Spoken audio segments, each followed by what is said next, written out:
A special ceremony here at Dodger Stadium. Dave Roberts with a really touching address to the Dodger Stadium crowd after a beautiful video tribute to Vin Scully. Dave Roberts addressing the crowd. Tributes to Vin all over the ballpark on a night where we continue to remember the greatest ever to do it. Always the voice of the Dodgers, always the voice of baseball, Vin Scully.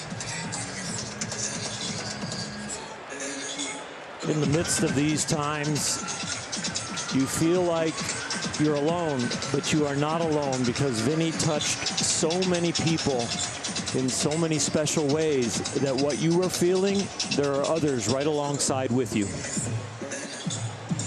And Vin passed away on Tuesday at the age of 94, but as much as any person can live on forever, Vin Scully, through the stories that he told for 67 years and through the moments that he captured, will live on forever. Your Los Angeles Dodgers.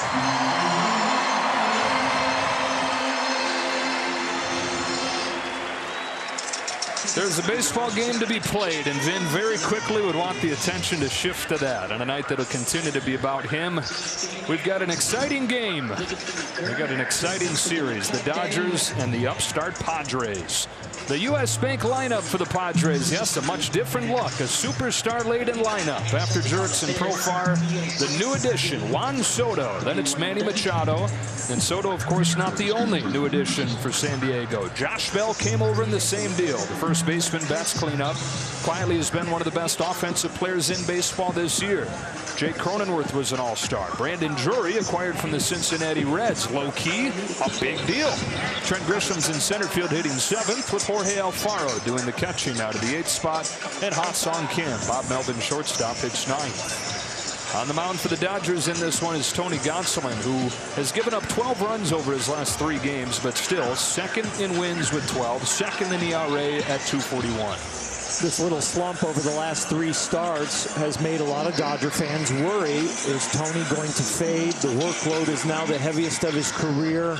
Will he be ready for October and be able to come through? This is a great test for him, with the celebration of life for Vin and the ceremony that is kind of like playoff baseball with all the pageantry, and then to face a playoff team in the San Diego Padres that is much improved and very enthusiastic about all their additions. And Tony Gonsolin having this breakout season.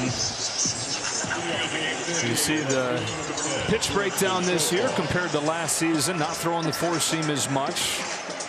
Spitter usage has gone up. Curveball usage has gone up as he has transformed himself into one of the top pitchers in the National League. Aggressiveness has been the key for this season. Attacking, getting the pitch count down, and really getting ahead of hitters throwing strikes. Dodgers 27-5 over their last 32 games. They have a 12.5 game lead over the Padres. As Jurickson Profar climbs in, and off we go with a fastball strike. Padres have won 5 of their last 6 games. They're firmly in control of a wild card spot. Last time they came here, they arrived with a 1.5 game deficit in the division, but have gone 15-16 since. That corresponds with the Dodgers going bonkers, 27-5. And so at this point, those additions much more about solidifying the wild card spot, about becoming a beast in the postseason, a scary matchup, than it is about erasing a 12.5 game deficit with 2 months to go. On a 1-1 pitch, Profar takes a curve for ball 2. Their pitching kind of faltered through this slump. They almost gained a half a point as far as their overall ERA during the slump, where they kind of fell out of contention and the Dodgers really increased their lead. 2-2. Now the offense overall has not been good. We're talking about this a little bit on the road trip. The acquisitions of Soto and Bell and Drury, you never say you need to bring in a guy like Juan Soto, but they needed to improve the offense. Bottom half of the league in just about everything offensively. 13th out of the 15 teams in home runs. Profar side spins this pop up, and that's a souvenir. Stays at 2-2. Also trying to avoid what happened last year when they were right in the thick of things and then lost 33 of their last 45 games and somehow finished 28 games back. That man there in his first season as the manager, a big reason for the optimism.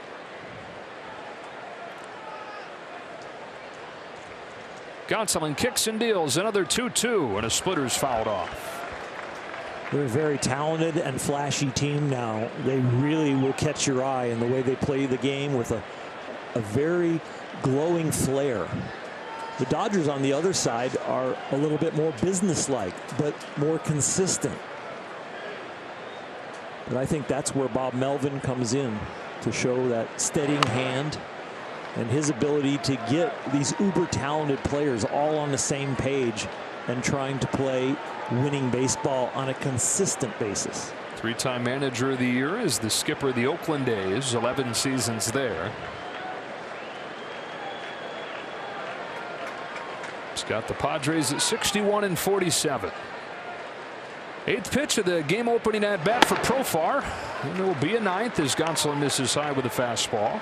In late May, Bob Melvin made the decision to put Profar in the leadoff spot, even though nothing that he was doing screamed leadoff hitter. But he took off at that point, and the Padres offense collectively has been better from that point forward.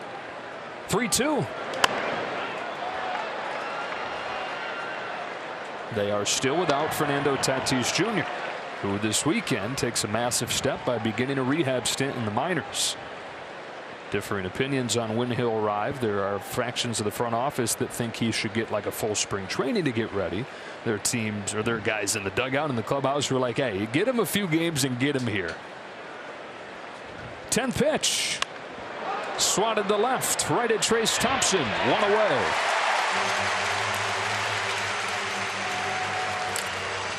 And now here comes Juan Soto.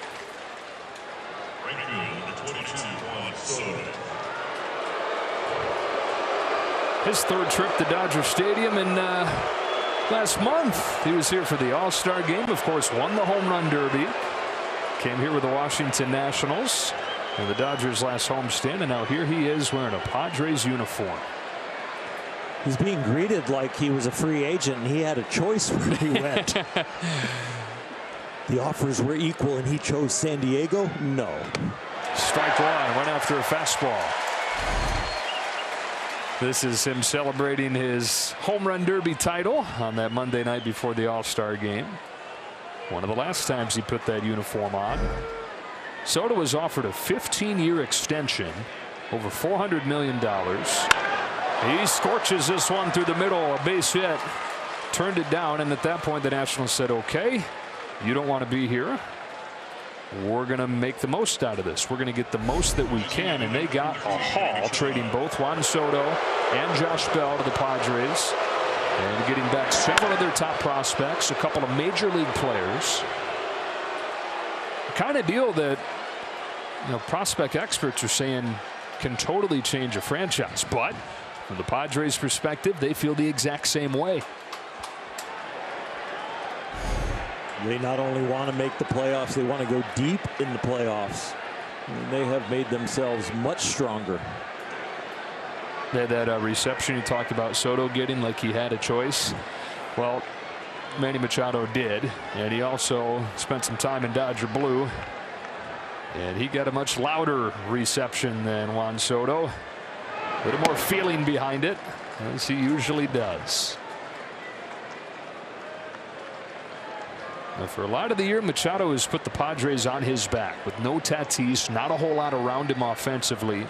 They say that he's already looked different this week as they've added the big bats around him. Some idea that he was trying too hard to do too much. And he's put up MVP numbers over the first few months, and then he injured his ankle in mid-June. Missed a couple weeks, hitting just .219 since then. Well, talented teams that hit for the team and not for themselves, like a competition from one star to the next for stats, those are really intimidating lineups. And that's the lineup the Dodgers have. They have stars that hit as a team.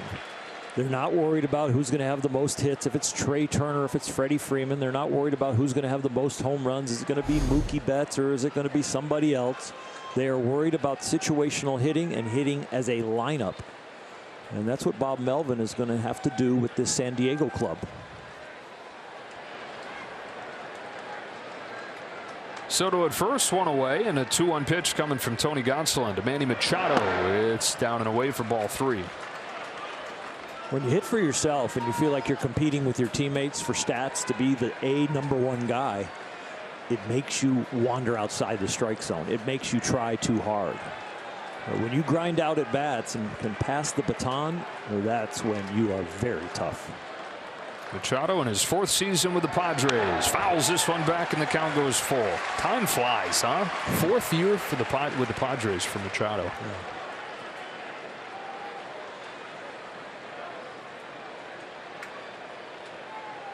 4 days for Josh Bell. It's interesting, all the headlines around Soto and Bell. And oh yeah, we got Drury. I mean, the guy is really a player. That's a sneaky, huge pickup. Huge pickup. A grand slam on the first pitch that he saw for the Padres. That's strike 3. Manny looking at a borderline fastball away. He thinks it's a ball, but Gonsolin gets the strike call. It's looking. It's a little wide. But he got the call. From Hunter Wendelstedt. Veteran home plate umpire rings up Machado. 2 gone in this first inning. And Oral, I was curious what the environment was going to be like early on in this game. A highly anticipated series, but of course somber tone before the game. Remembering Vin, who passed away on Tuesday. Dave Roberts said something earlier this week that was really interesting. Josh Bell swings and misses at a good splitter, strike 1. He said there is no sadness, there's joy, because I think about all the memories we have of Vin. And you kind of get the sense that the whole house has taken that on here. That we just watched this beautiful tribute video, wonderful ceremony, and now it's about celebrating the game that Vin loves so much and that tied this city and this fan base to Vin. On the corner for a strike, and it's 0-2 because this is a lively, joyful crowd right now. There have been tears since Tuesday for sure, but there have been a lot of smiles and a lot of stories told. A lot of memories of interaction with Vin, either through the radio, the television, or in person. Because even if you never met him, you feel like you did. He was in your living room every day. He was in your car. You're stuck in rush hour traffic. I was asked in one word describe Vin, and for me it got personal, and I said warmth. 1-2. Ball 2. Brian Curtis is a wonderful writer for The Ringer.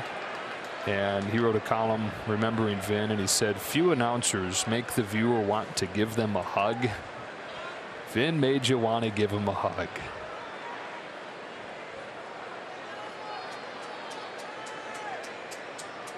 Soto at first, 2 out, 2-2.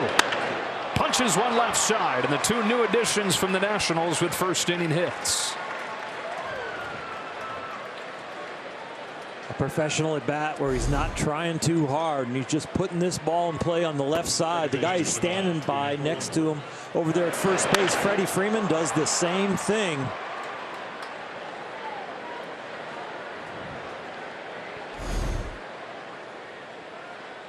Now, Tony Gonsolin saw these Padres in early July and went a career best 7 2/3. 12 pitches an inning that day. He's going to double that with this next pitch here. It was July 1st, gave up just 1 run over those 7 2/3, struck out a season high 8. Has always handled the Padres with a 1.73 career ERA against them. 2 on, 2 out. Jake Cronenworth. Strike 1. Cronenworth, an all-star for the 2nd year in a row. Out of the middle of nowhere to be Rookie of the Year runner-up in the short 2020 season. And then in his first 2 years as a full-time guy, first 2 full seasons. Midsummer Classic both times. On an 0-1 pitch, he takes outside 1-1. He comes into this series very hot, and when you look at when the Padres win, it's when he contributes. Without Tatis, this is a key ingredient to their offense when they get it going.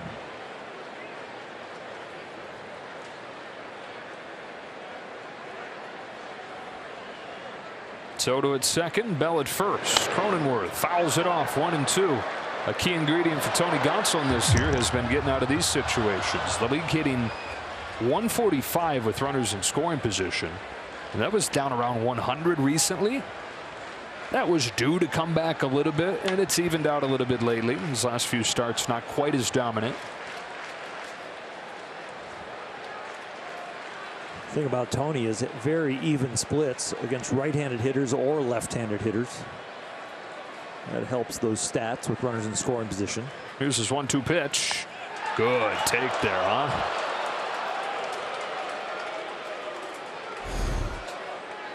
Just barely off the outside corner. Got the call with Machado with a fastball away. This splitter away to Cronenworth. No. And here in the top of the first inning, deuces wild.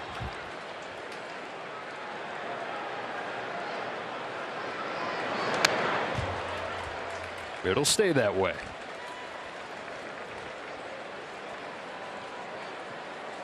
I wouldn't be surprised if Will Smith visits Tony after this hitter, or even Mark Pryor, because we've got a pitch count bumping up against 30 in the first inning.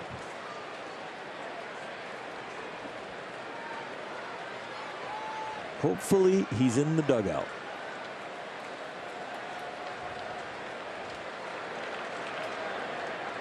Another 2-2 pitch on the hands, fought off. 30th pitch of the inning upcoming.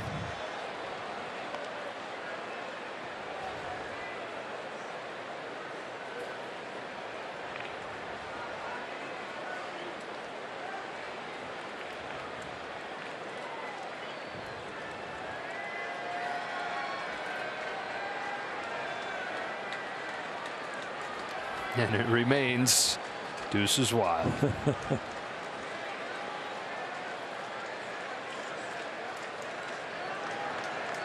Gonsolin tries one more time.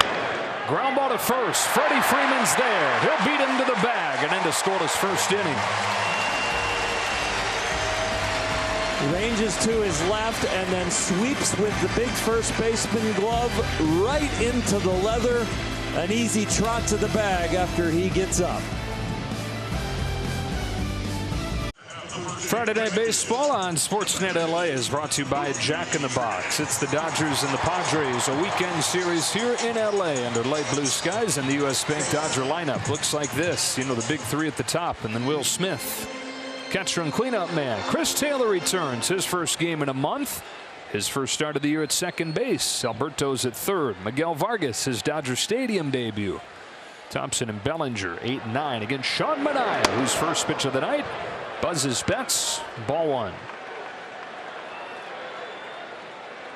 Manaea gave up a career-high 9 runs against the Tigers, shaved his beard, and then beat the Twins. Betts greets him with a line drive to left center field. The profile will watch hit off the wall. Plays the carom perfectly. Here to be a close play. Not that close. Leadoff double.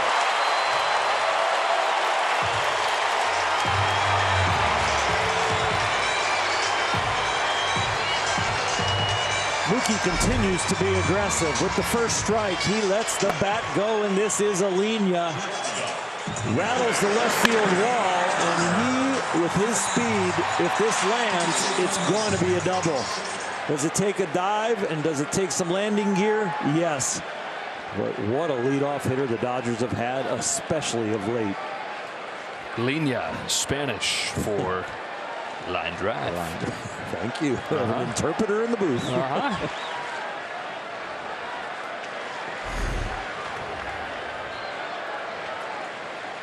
Trey Turner now takes ball one.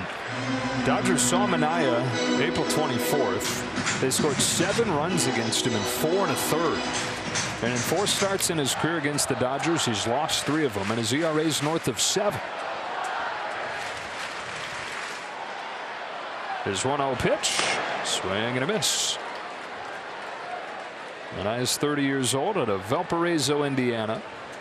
Started his career with the Oakland A's. Padres traded for him April 3rd, just before the start of the season.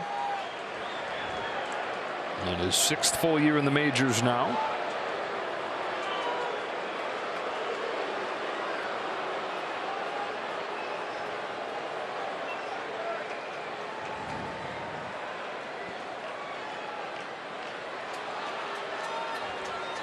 On a 1-1, Turner golf swing down the line and foul. You know what? That was really close. When you consider Trey Turner's reaction, he immediately looked down and like walked away. So I kind of gave up on it too. Wow. It's just a few seats foul. When you see where it lands out there in the seats. He's got a little Carlton fist going on. I guess he gave it a little more credence than it looked like. About 10 feet wide. 2-2 on Turner. We take a look at the Verizon player profile. The major league hit leaders. Race between these two, hitting 2 and 3 in the Dodger order. Turner trying to do it for a 3rd time. That's his 2nd. 1st inning. 2-2. Ball 3. Turner hit a home run yesterday. He's got 18 of them this year. Dodgers finishing off a 7-1 road trip where they took 3 of 4 in Colorado.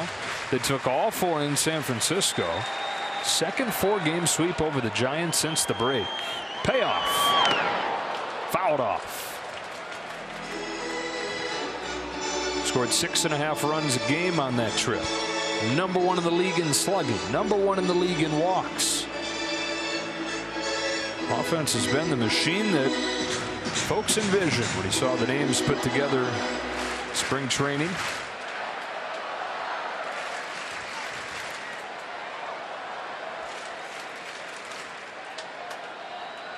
Seventh pitch from Sean Manaea. Trey Turner bounces one to 3rd, but foul. The offense has been consistent. It had a little hiccup for about 15-20 games about a month ago, but the last 32 games or so, they have been clicking, and really the best they've clicked all year. The pitching has been consistent and solid all year. Best starting pitching in the big leagues. And that young man behind the plate has had some great fingers for those pitchers. Another 3-2. Sharply hit and through. Boy, that got to Profar promptly. And with nobody out, Betts will stay at 3rd. Profar's got a great arm. Back-to-back hits to open the night. Well, Mookie had to freeze because it was on a line drive off the bat, and you don't know who it's going to be at, but it finds the hole as hard as it was hit. The 6th hole. And Mookie moves up 90 feet. And then Turner earns 90 feet.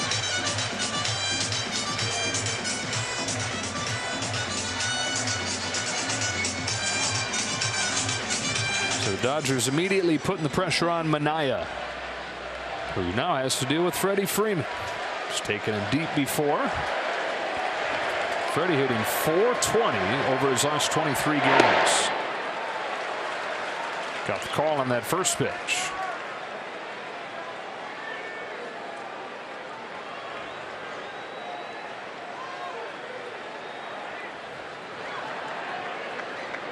The 1-0. Hit him. They're loaded.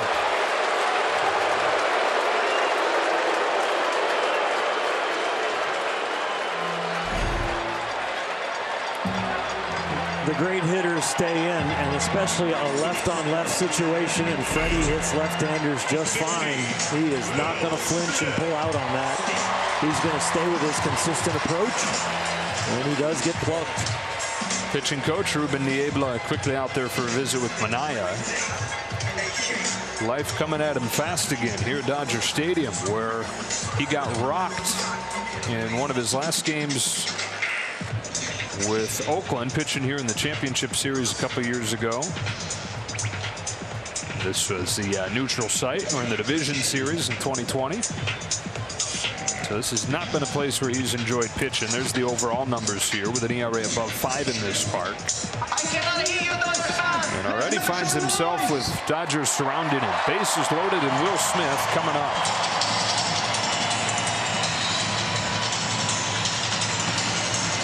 Will Smith is very good at hitting the ball middle in, and that will be for power. He will look there. The league tries to work him away, but if he gets a mistake in the middle in, look for the ball to travel a long way. First pitch. Bounces one gently. Joy to the barehand. His throw is wide. It gets by Bell. 2-run score. Smith the second. Still nobody out. And it's 2-0 just like that.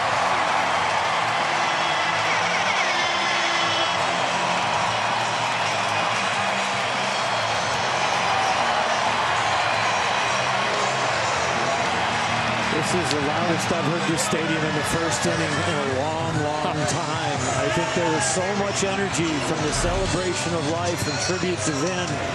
And now the Dodgers come to the plate and they get bases loaded, no out, and some good fortune with an in-base hit and then an error. We'll see how they rule it. They ruled a base hit. So that's 3 hits in the inning. That'll be a hit with 1 RBI. Second run scores on an error. Chris Taylor, first at bat in his first game back. Broke his foot July 4th against these Padres. And, you know, a silver lining to the whole thing is that he was not in a good place when that injury happened. He was 1 for his last 20, 10 strikeouts in those 20 at bats. So he let the foot heal. But he also went to work on his swing and feels like he arrives here in a much better place. He went back and watched video of the 2020 season when it was a little bit simpler mechanically because it get complicated, his swing. You see the setup with the hands and complicated load, as they call it, with the hands. Try to go back to a little simpler version of it. Prior to that, he was watching a lot of video of last year, which is the best he's ever felt at the plate. But no matter how hard he tried to mimic that, he just couldn't get it. So the injury gave him a chance to look back a little bit farther, dig deeper in that video archive, work with those guys there, Robert Van Scoyoc and Brant Brown. Here's an 0-2 outside, ball 1. Aaron Bates as well. And then Chris went down and put that old new swing, new old swing, the 2020 swing to work. Homered twice in his last rehab game. A 1-2 from Sean Manaea.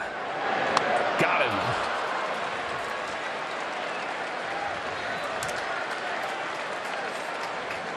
There is a lot less movement in his swing, and it comes up empty here, but the shoulders stay a little bit more level with the waggle now, and he looks a little bit more over his feet and hips.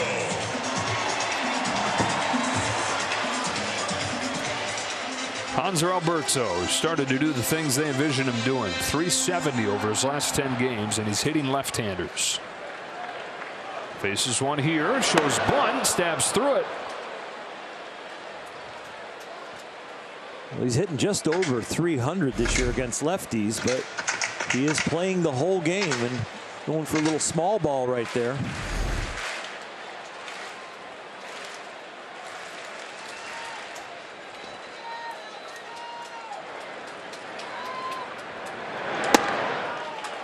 Ball and a strike on Alberto, who has 12 RBIs this season. 7 of the 12 RBIs have come in the last 10 games.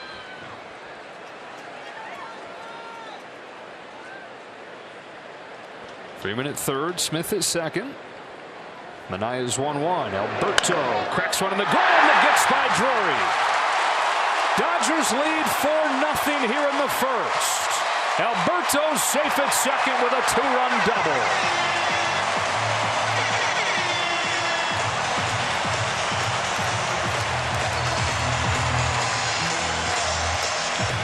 Manny Machado in the lineup as the DH tonight.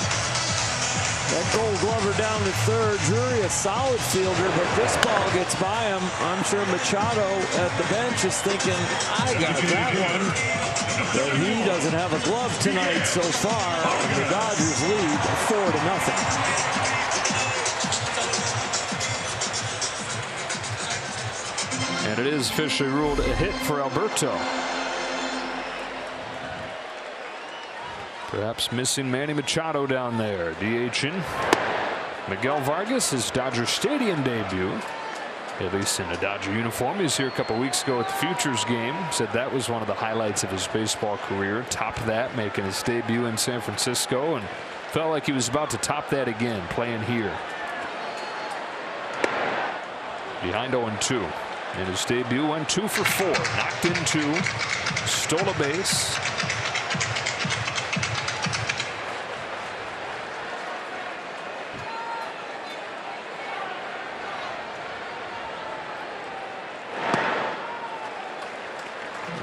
Two strikes. The hits are impressive so far with Vargas, but for me, the takes have even been more impressive.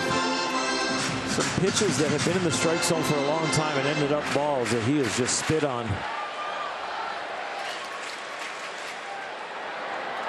1-2 from Minaya. Sharply hit, stopped by Drury. Got to his feet and threw him out. Up to third goes Alberto. 2 gone.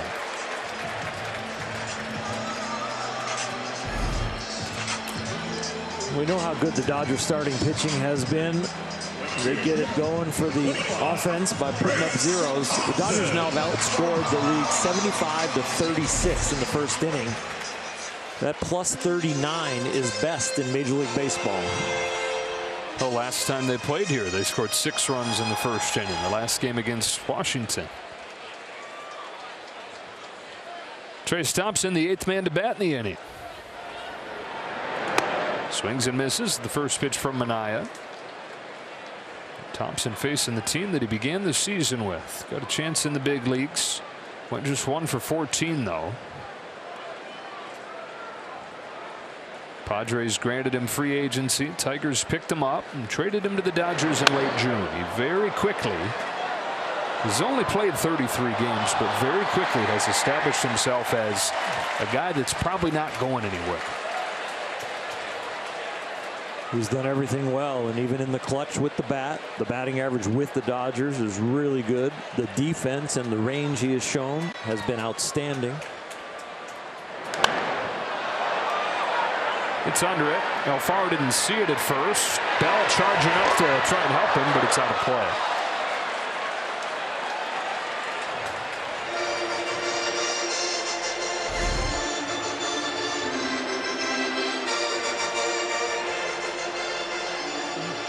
Palms up. That means I don't see it.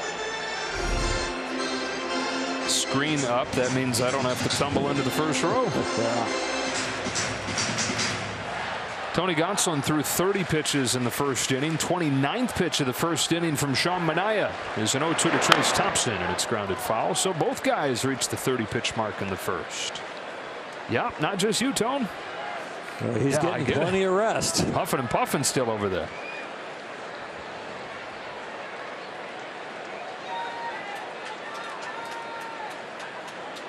Alberto walks off third as another 0-2 flies home and gets Thompson swinging to end the first. But the Dodgers bring 8 men to the plate and score 4 times. After an inning at Dodger Stadium, it's 4-0 over the Padres. Presented by State Farm. Paying tribute to Vin Scully tonight.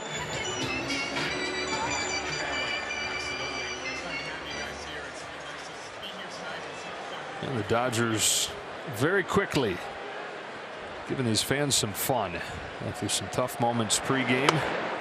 Strike 1 from Tony Gonsolin, 2 Brandon Drury. Dodgers have the 4-0 lead over the Padres to the second, and pretty much the entire game left to go, but it feels like a nice little statement there in the first inning, huh? It really did. Hitting the ball hard, starting right from the top with Mookie continuing to get hits, Trey Turner, and then the rest of the guys pushing them around. Kind of a statement like, you guys go get as many players as you want, get everybody, but you still got to come here and play us. Dodgers have won 5 of the 7 matchups this year. They've won 14 of the last 16 back to midway through last year, when, remember, Padres had their number. Padres won 7 of the first 10 games last year and clearly enjoyed doing it, as you'd expect them to.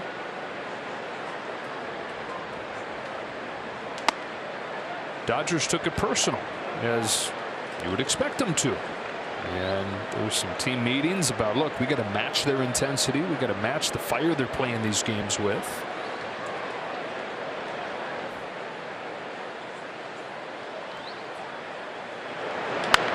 Drury pokes it foul. There is an energy on the field. There is there's communication between each dugout. There's the cheering, there's the intensity, there's the body language, and you can feel it when you're down there on the field. And they were right to have the team meetings and say they needed to match that. And it not only communicates to the opposing side, it communicates to your own teammates. There's a stronger energy on the bench. There's a stronger energy when you take the field. The communication between the pitcher and the catcher feels better.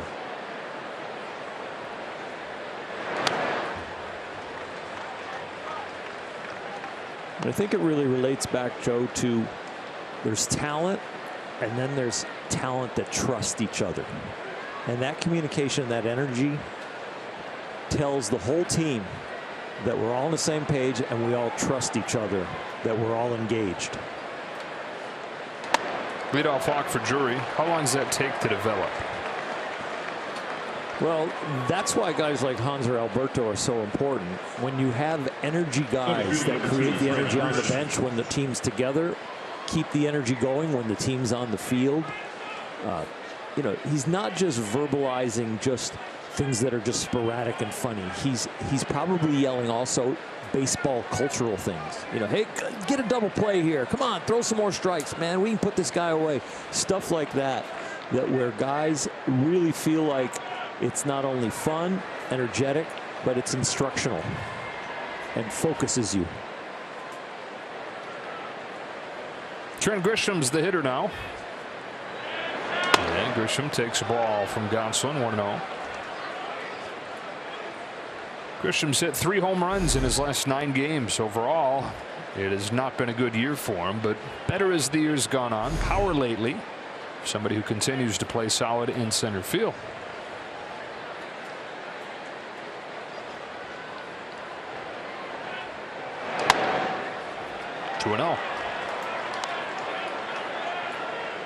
Yesterday was the first game in a while that he hadn't had a hit. Had a hit streak of 8 games broken. So it is getting better.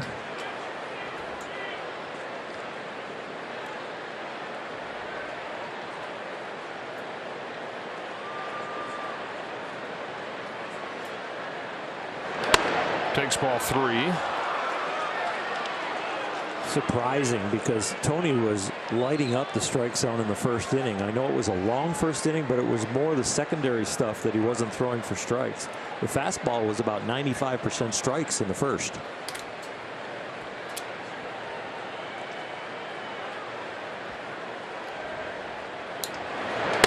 That finds the zone, and it's 3-1. But Tony Gonsolin's walk rate, which in 2020 was top 5% of the majors, top 5% best, last year was in the bottom 3% of the majors. Bottom 3% worse. This year it's really good again. So you're right about it being surprising. He's found it here, and it's 3-2. It's a strange thing that goes on the mound, Joe, when all of a sudden you lose command that you had. And then all of a sudden it gets to 3-0 and you fall behind, and then you come right back in the strike zone and you're like, where was that 3 pitches ago? What was the difference in my mentality or my mechanics or my rhythm? And that's part of the toolbox that gets you back in. Here's a payoff, and there's strike 3. Grisham like a house by the side of the road. Takes out number 1. knee-high inner half. A good solid strike. And that's about as close to the corner as you want to be in a 3-2 count with no out and a man on first. Second one for Gonsolin tonight. If he and the Dodgers get 10, everybody gets a free Jumbo Jack tomorrow with the purchase of a large drink. Dodgers are the 4th spot in the first inning. 8-hitter for the Padres tonight is their catcher, Jorge Alfaro, who's having a career year in his first season with the Pods. Kicks away from Smith, and Drury gets into scoring position. That'll be a wild pitch. Will attempting to get it blocked and have it lay in front of him like an Easter egg, but this one does not land softly. Deflects off the leather, the chest protector, and off to the side. Tried to turn his right shoulder kind of in to deflect it forward. Just didn't get enough of it. He's been really good back there this year. He really has been.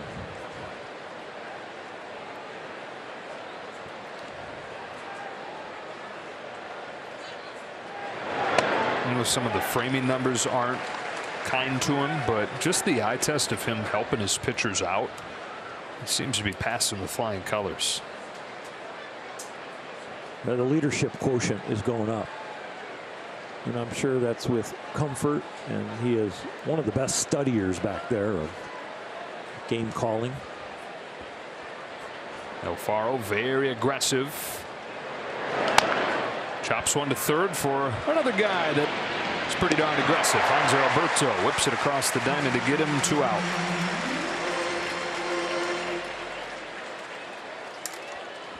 Dodgers 4, Padres nothing. Up comes Ha-Seong Kim on a gorgeous night. Fittingly perfect night. The night when we remember Vin.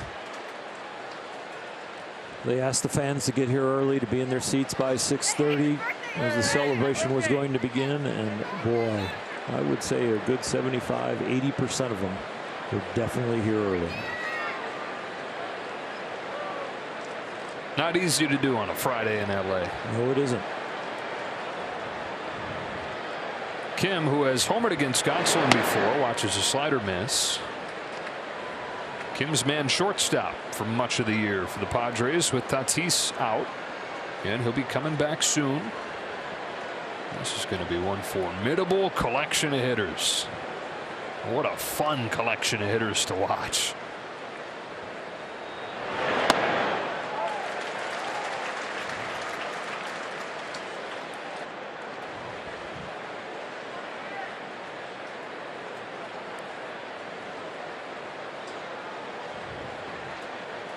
Kim in his second season in the major leagues, over from Korea, where he was a superstar.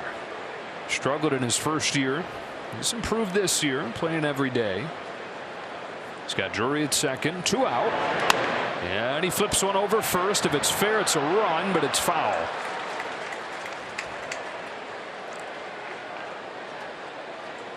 Tony's has some balls in the last 3 starts where he's made good pitches, and they have flipped at him a little bit, or seeing eye ground balls where he has had some frustration to elevate his numbers of late.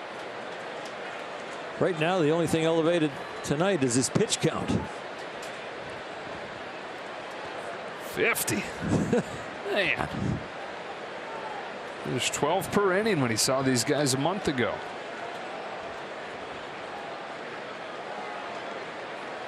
Another 1-2.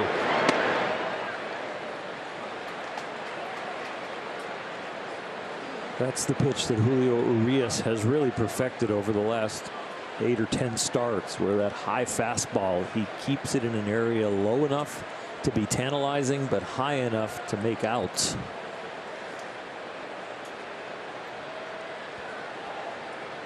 Here's the 2-2. Wow. Stat goes halfway back to the dugout to give Gonsolin the call on that one, and end the inning. Dodgers 4, Padres nothing on a special night.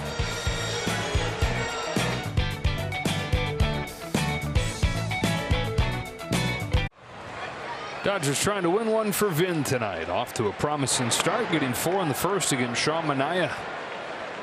9-1-2 coming up in the second. Cody Bellinger, who's got a couple home runs against Manaea.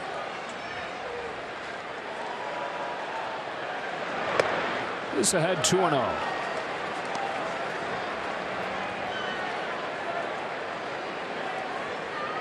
Cody coming off a 1-for-11 series in San Francisco, and one hit was a triple. Bell, nice pick, aggressive play to make sure that hop didn't take him. Take a look at the Bank of America impressive tools. Dodgers on this 27-5 run. And overall this season, second in the majors in runs behind just the New York Yankees. #1 in ERA, #2 defensively behind just the Houston Astros. Pretty good. With the DH in both leagues, and the Dodgers with the only team ERA under 3. Betts double to start the game, behind 0-1. You used to have to factor in the DH, but now the pitching staffs are on pretty even ground.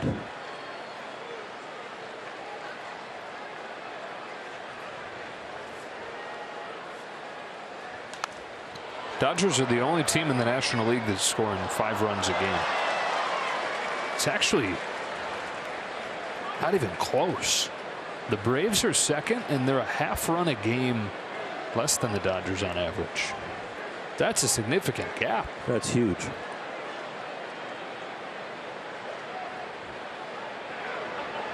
Braves have played one more game than the Dodgers, and again they're second, and they've scored 47 fewer runs than the Dodgers.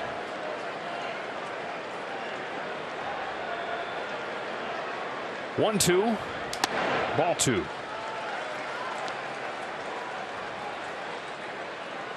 Dodgers a full run better than the average major league team.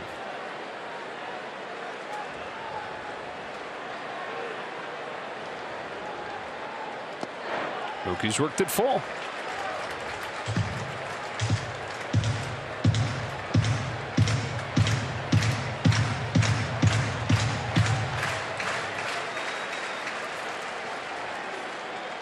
Couple home runs for Betts against Manaea. A 3-2 is swung on and missed, and Manaea's got his 3rd K.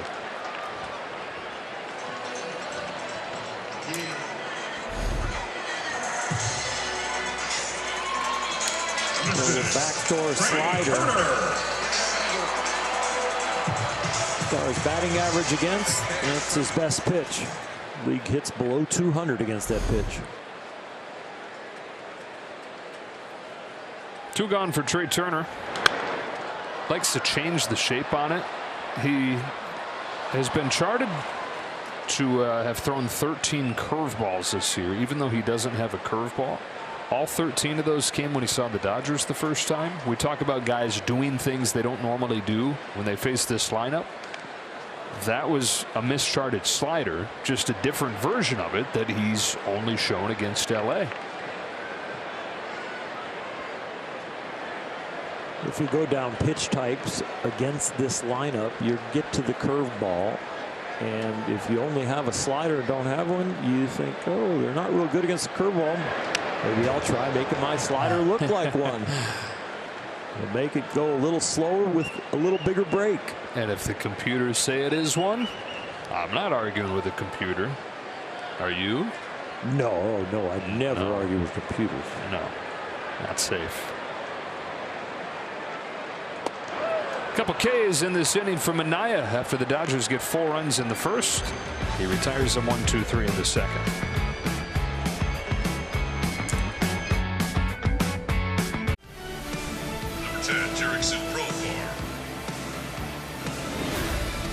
Dodger Baseball on Sportsnet LA is brought to you by Jack in the Box. Spicy chicken strips are back at Jack in the Box for a limited time, starting at just $5.49.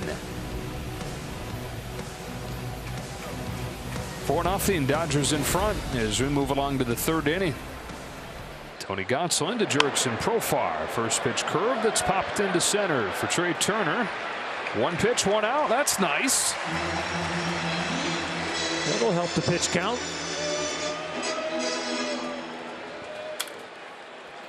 Uncharacteristically high through 2 innings. though he gave up just 2 hits. One of them came to this man, Juan Soto. The prize pickup in what a lot of people are calling the biggest trade in baseball history.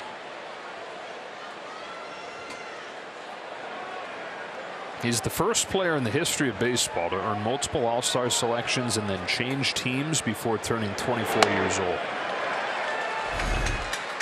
And that, for me, remains one of the most remarkable things about Juan, that he's done all these things. He has this reputation of being one of the best players in the game, which he is.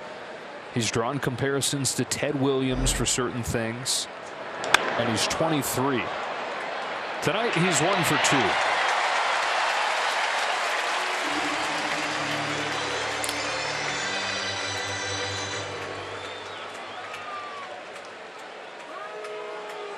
And on 3 pitches, 2 out.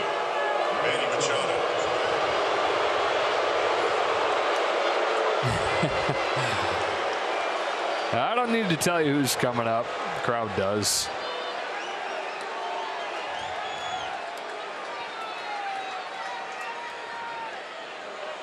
And he struck out looking his first time. 1 of 3 for Gonsolin.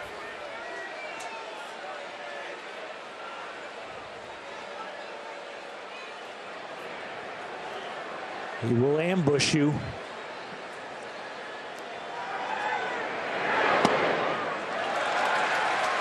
Good pitch for that being the case. Perfect pitch for that being the case. A lot of ambush hitters look middle in. Very rarely do you get the guy that dives out. Uh-oh, hooked down the line towards the corner. Short hops the wall. Headed for second. Thompson's throw is late. A double for Machado.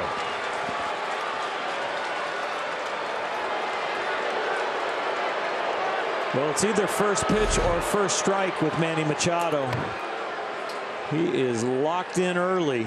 And this high split change, he doesn't miss it all. And you're Tony Gonsolin, you're just glad it stayed in the park.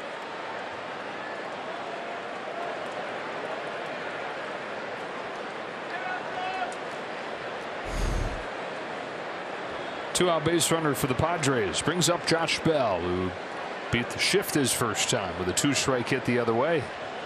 Josh is 4th in the league in on base. He's 5th in the league in average. He bounces the first one that he sees to Chris Taylor. His first opportunity comes in short right field. And that'll do it for the Padres in the inning.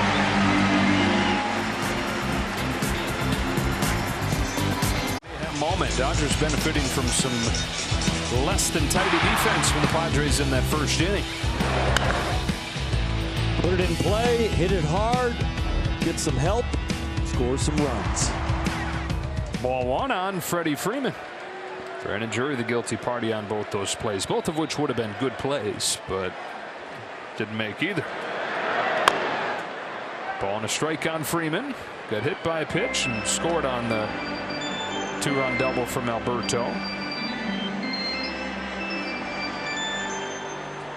One of the few times that you see Freddie get demonstrative with his feelings is when he knows he got a cookie and he fouls it off or misses it. And even then, it's subtle demonstrative. Yeah.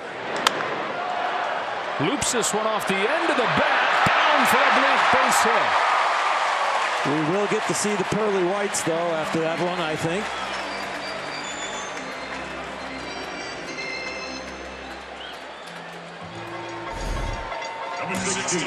Breaking ball off the end of the bat.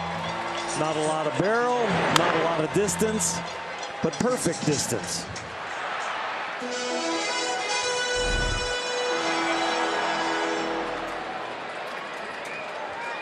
And now Will Smith.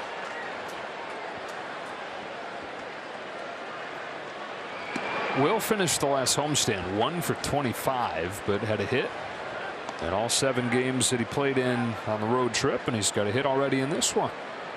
So that makes it an 8-game hitting streak for the Dodger catcher. Leading all catchers in home runs and in RBIs. Picked up another one of those in the first inning. 1 ball, 1 strike on him.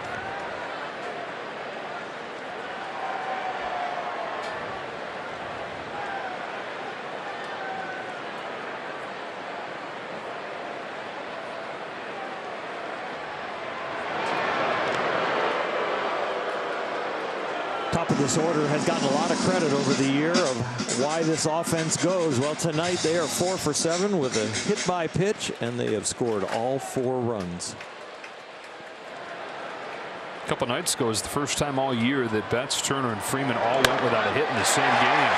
Will Smith is 2 for 2. Freeman trying to go first to third. Soto's throw is offline, and Smith takes advantage. Now it's another spot where it's not an error, but it's less than tight, and it allows an extra 90 feet. It won't go in the scorebook as a double, but he reaches second because of the malfunction in the throw and the cutoff. A little too high. Some exuberance for the new Padres. And Freddie Freeman, always been a good base runner.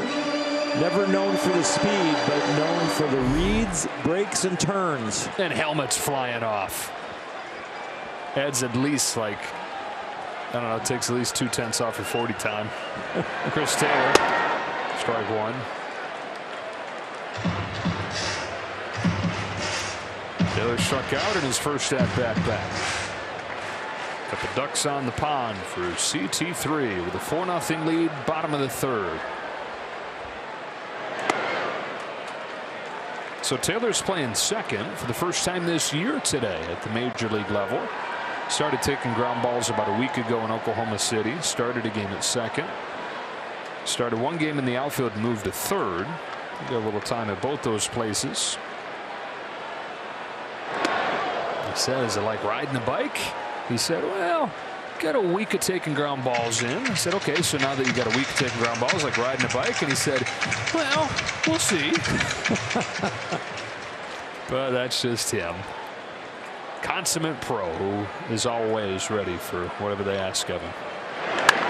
That's by the bag, a fair ball. A scorcher off of the bat of Chris Taylor, who's headed for second. It's a 2-run double. Welcome back, Chris Taylor.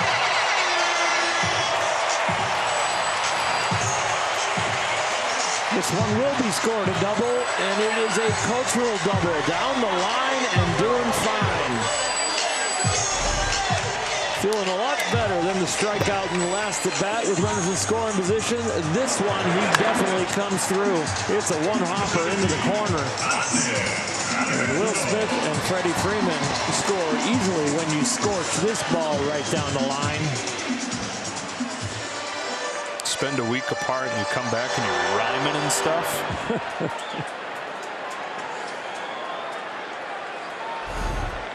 Alberto takes strike 1.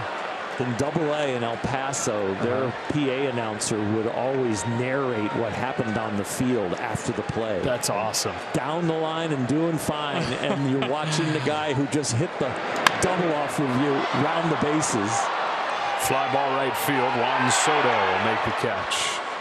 They also took past the hat in the stands for any home team homer. So guys would make tons of money if they hit 30, 40 home runs at home in El Paso, which the ball flied out of there. They had green weenie rallies. They had all kinds of stuff going on in the ballpark to make it fun for the young kids and all the people that came. Miguel Vargas up to the plate. Hey, diddle, diddle, it's up the middle. I remember that one a lot. That is hilarious. He do this over the PA, huh? Yeah, as soon as the play would happen, he had a phrase or whatever going over the PA, and people would cheer. Taylor takes off, got a great jump, and he's there, even with a perfect throw from Alfaro. Foot feeling fine.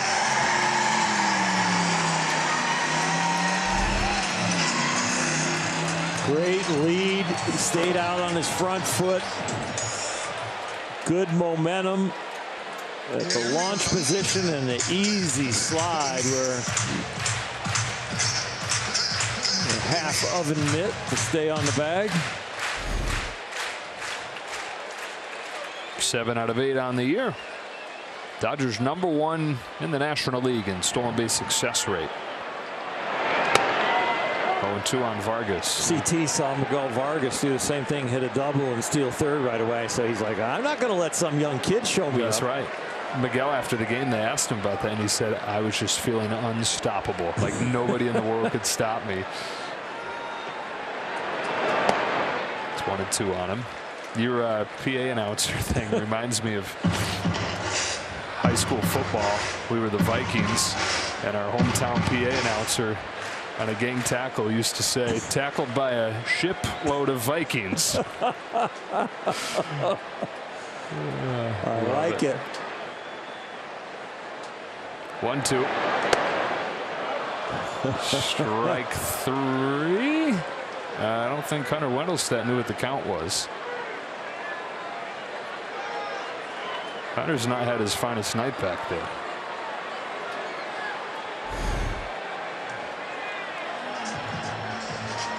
He has had a wide strike zone away to righties. And then here he gives his casual strike 1, strike 2 call. Yeah.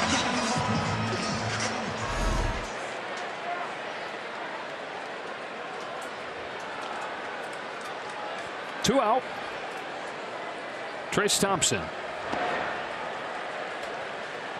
Hunter now a veteran umpire, but his dad was also a longtime Major League umpire, Harry Wendelstedt, who actually ran an umpire school. So it has been in the family bloodline for a long time.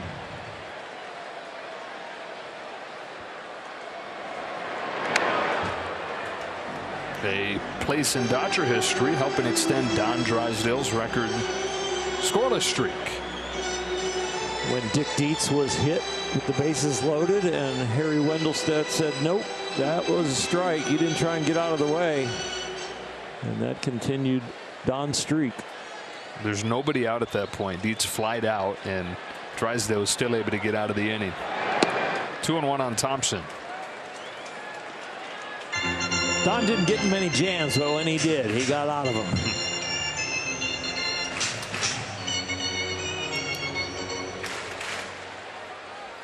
Manaea has not tonight. 6 runs over 2 2/3. And against the Dodgers on the year, he's now given up 13 runs in 7 innings.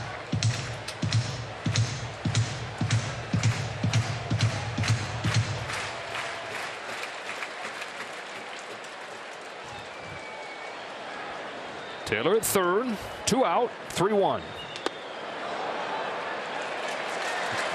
Ball 4.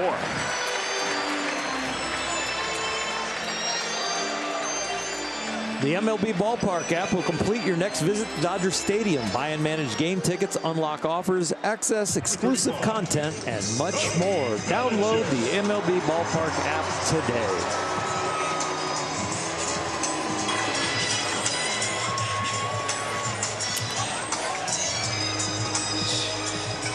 Four in the first, 2 here in the third. Here's Bellinger. Grounded out his first time.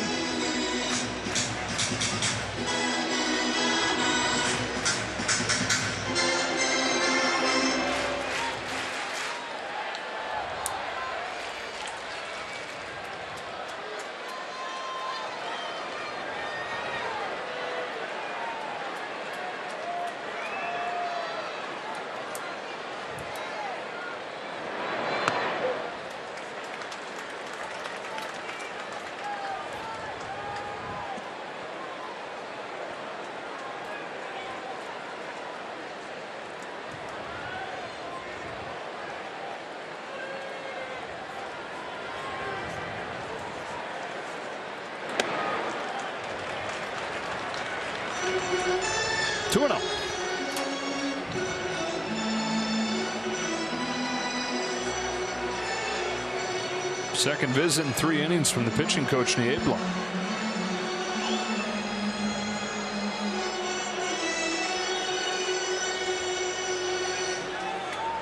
San Diego's bullpen normally picks up the fewest innings in the National League because these starters have gone very deep in the game. They are #1 as far as innings pitched per game. Almost 6 innings, and that is an amazing average. When you're over 5.5 innings from your starters per game on the average, that they are really going deep consistently. Well, they were already going to be a scary draw in the postseason because of the starting pitching. But you combine the addition of Josh Hader, if he is right, he's had his issues lately, to lock down what those starting pitchers do, and then obviously the additions to the offense. This is not a team that anybody's going to want to play. 2 balls, 1 strike.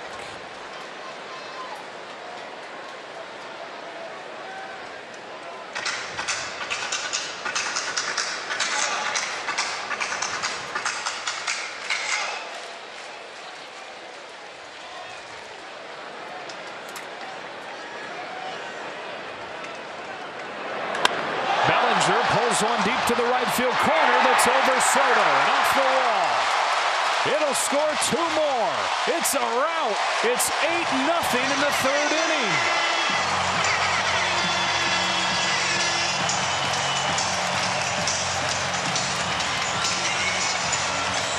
Well, the Padre lineup has gotten longer and stronger, and what's going to make the Dodger lineup as long as it was advertised in spring training is if guys like Max Muncy and Cody Bellinger start to hit like they can. Then they're a juggernaut.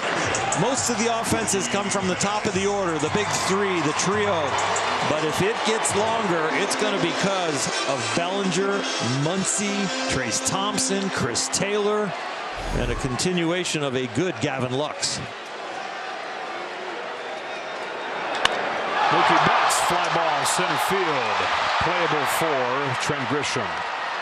4 in the 1st, 4 in the 3rd. Dodgers 8, Padres nothing.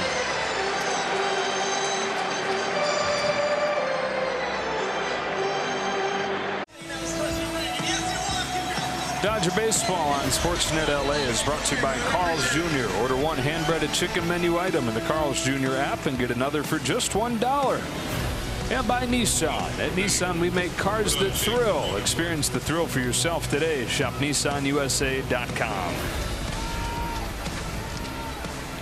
A couple 4-run innings for LA. Everybody getting involved. Go ahead, Ben. Just show everybody. Strike 1 on Jake Cronenworth. Grounded out his first time. Padres have had traffic. In fact, they've had a runner in scoring position in all 3 innings, but yet to cash in against the Catman. It was 0-1 pitch.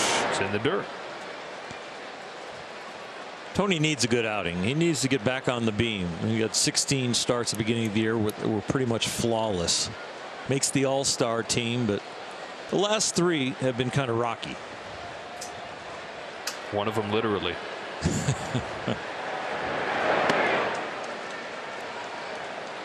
Two and 1. Yeah, first 16 starts of the year, he gave up 16 runs total. Yeah. And then he's given up 12 runs over the last 3. So not getting bombed necessarily. It's just he had been extraordinarily good prior to these few. Pop up, center field, Bellinger, 1 out.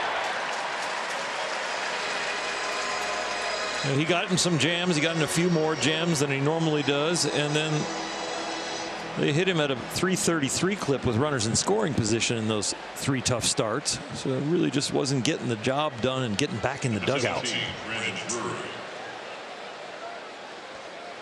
1 away in the 4th. Here's Brandon Drury.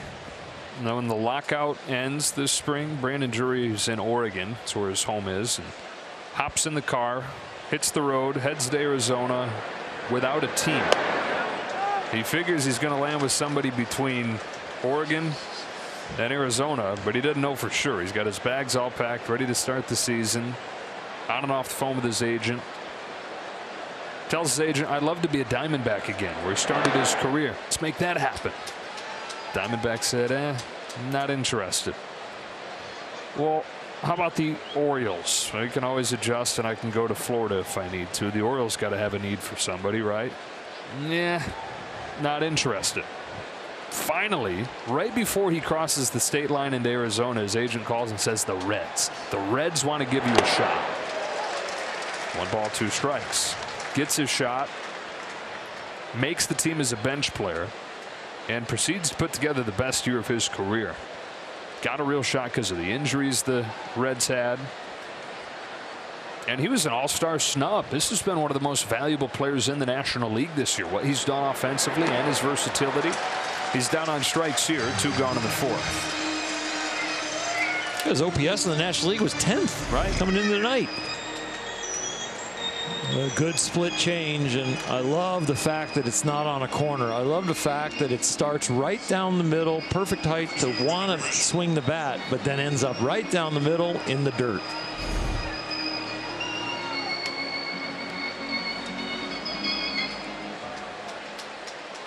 Two up, 2 down in the 4th inning, and up comes Trent Grisham.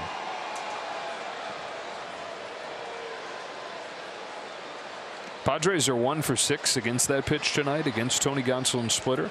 On the year, they're 1 for 22 against it. And that's really the pitch that didn't abandon him over the last 3 starts. It was the slider, and especially the fastball was getting hit. Back-to-back curves, 1-1. He sprinkles those in every once in a while, especially to steal a strike. He's only given up 3 hits on that pitch all year. Doesn't get many swings. The guys are like, ah, what's that? It's a bird, it's a plane, it's a curve. When you think about his pitches and how they come out of his hand, he's got the fastball that's going to have the lower plane unless he's going to the top and looking for that optical illusion spin rate fastball. And he's got the split change, which is going to come out looking like a strike and go down. And he's got the slider that's going to look like the low fastball and then slide to the left. So when that curveball starts up by their eyes, they're like, I'm not swinging at that. I rarely see something that height that drops into a strike zone. It's usually going to be a ball out of hand fastball. And he steals strikes with it.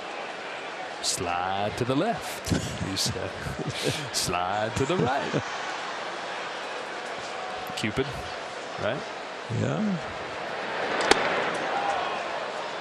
Cupid Shuffle.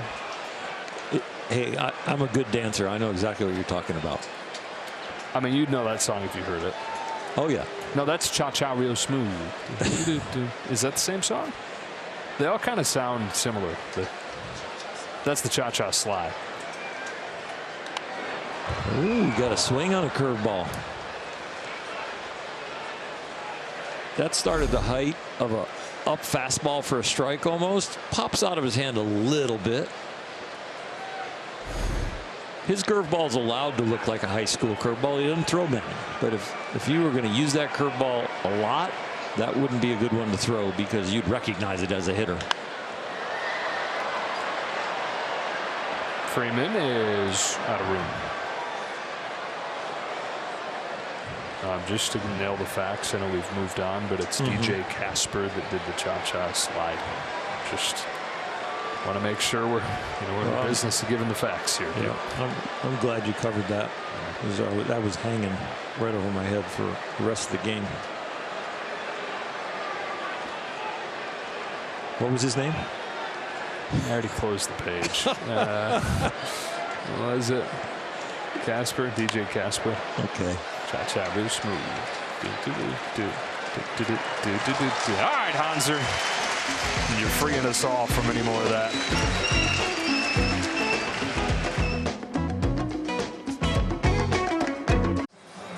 It's almost LAFC night at Dodger Stadium. Purchase a special event ticket package for Tuesday, August 9th, when the Dodgers play the Twins, and receive a LAFC soccer jersey with your ticket. To purchase, visit Dodgers.com/LAFC or scan the QR code on your screen now.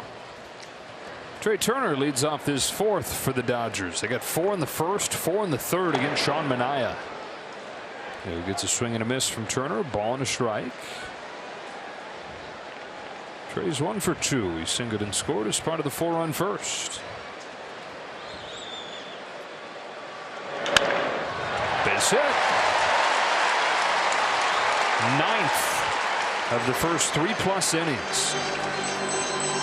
A 1-strike line drive in his first at bat. It was a 2-strike hit. And it is amazing what these Dodgers, especially Freeman, Turner, and Lux, have done with 2 strikes. They are 3 of the top 7 hitters with 2 strikes in the National League. Freeman and Turner near the top, or the top, and as far as number of hits. And Lux has proven that he can hit with 2 strikes. Freeman's been on both times, scored both times.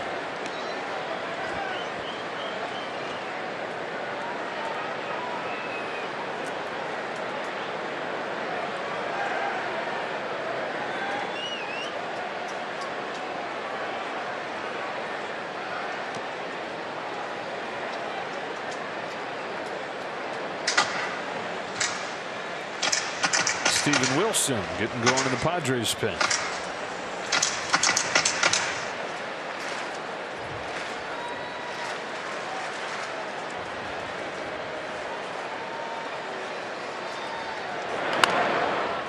It's 1-2. That was one of the better get off me ball swings you'll see. That ball is a good half a foot inside on Freddie, and he really exploded and turned on it.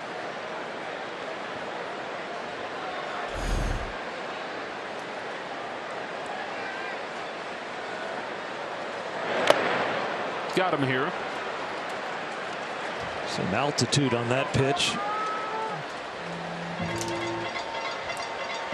6 punch out, 1 gone in the 4th. Will Smith comes up already 2 for 2 with a RBI and a couple runs scored. 1 dribbler and 1 real good piece of hitting, slicing a line drive down in the corner.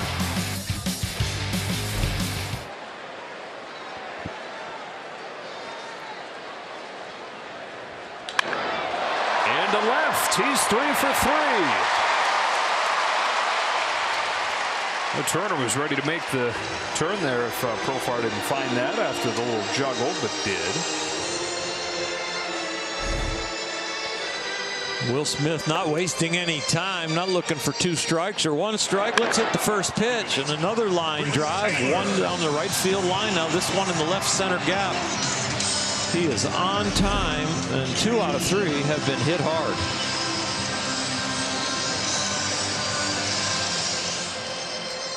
Well, Taylor drove in 2 runs over his last 20 games with the Dodgers before his injury, and drove in 2 his last time up.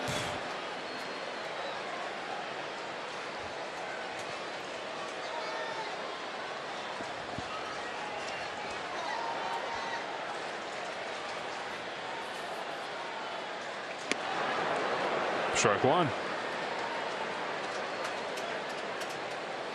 You mentioned that Chris has simplified some things, and for me the waggle is a little less, and when he does the hand movement and waggle, the shoulders and the head are less involved, a little bit more consistent.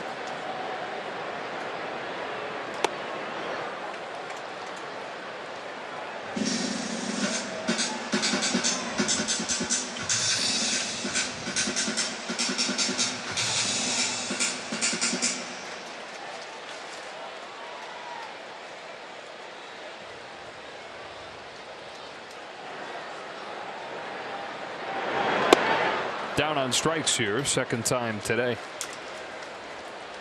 Manaea has 7 strikeouts and is 3 strikeouts away from tying the most in franchise history through his first 20 starts with the team.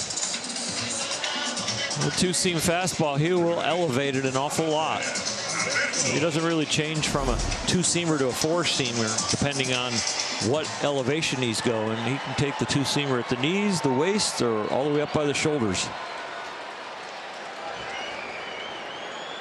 Alberto had a 2-run double his first time. There's 2 on here, chases the first one up. That's now 9 of his 14 RBIs this year, coming in the last 11 games.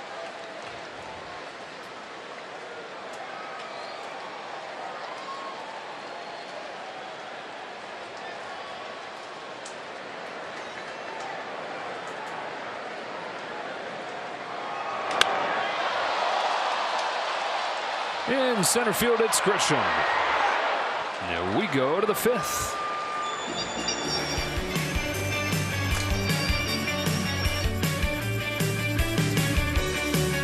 Is brought to you by your Southern California Toyota dealers. 4 in the first, 4 in the third, and the Dodgers ahead of the Padres 8-0 here in the series opener as we pay tribute to Vin Scully tonight. You know, as time passes, his voice becomes as much a part of the moments of the plays as the plays themselves. You're so right. I mean, to have him as the soundtrack to most of Dodger history, and moving forward there are other voices, but Vin's for 67 years has been that soundtrack, and it's absolutely amazing that he's really the face of the franchise, and that's really hard to do when you never put a uniform on.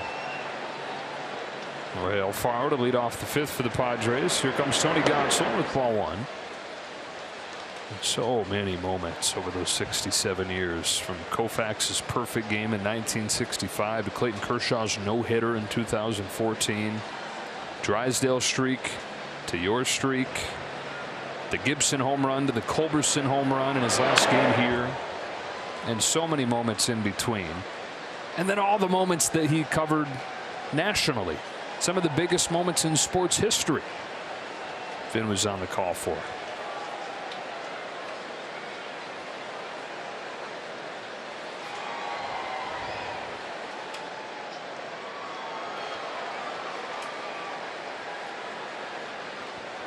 One from Gonsolin.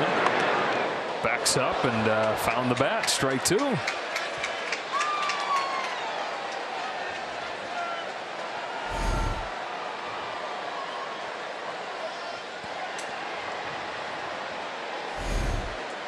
Tony got his 12th win, and here with an 8-0 lead, wanting to get through the 5th inning and qualify for the 13th.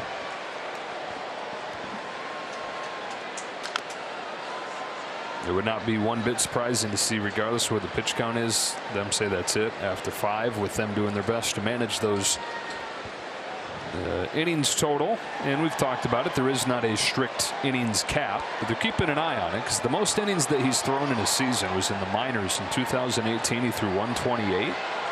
If he goes 6 innings a start, he's going to get there before the end of August.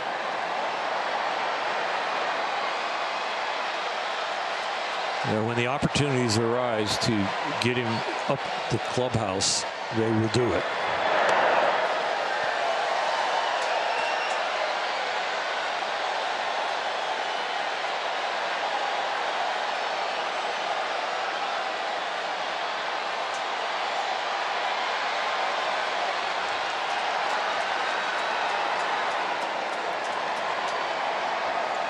His 2-2. Misses away to Alfaro, and the count goes full.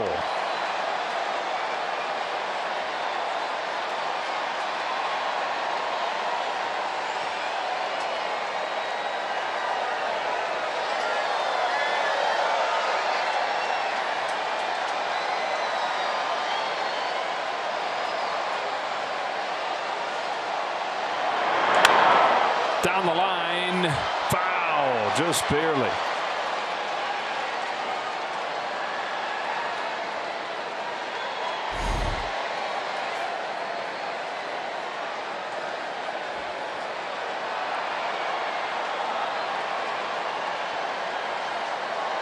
Very nimble maneuver with the chair there.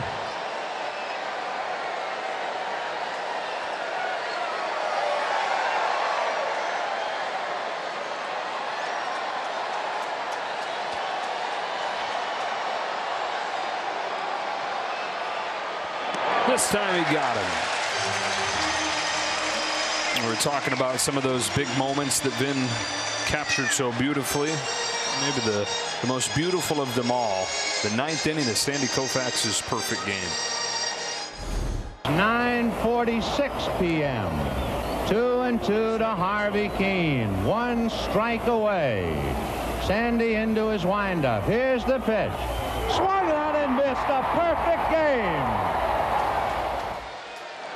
Said it on Tuesday. If you get a chance, at some point, go back and listen to the whole 9th inning of that perfect game, and go back and listen to not just the home run from Kirk Gibson, but that whole bottom of the 9th inning, game 1 of the World Series. a masterclass in baseball announcing. And when it's written down, it looks like a genius writer wrote it, and he's doing it off the top of his head as he's watching what's going on. Like a genius poet. It reads like poetry. Ball and a strike on Ha-Seong Kim.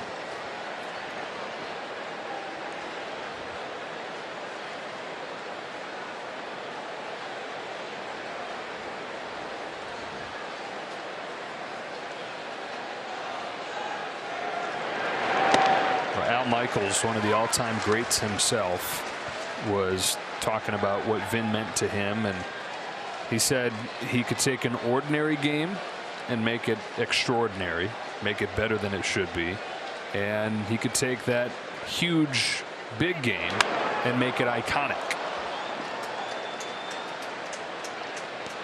Not many guys in the history of the position have had the ability to do even one of those things, let alone both of those things. When the interview requests went around to Bob Costas and Al Michaels and John Miller and Joe Buck, and to a man they said the greatest to ever do it and will be the greatest of all time. And those two right there are still close friends. Sandy loved Vin. He misses Vin. And he will be here in LA for anything that happens in Vin's honor. 2 out. Fastball right to the corner to give Kim.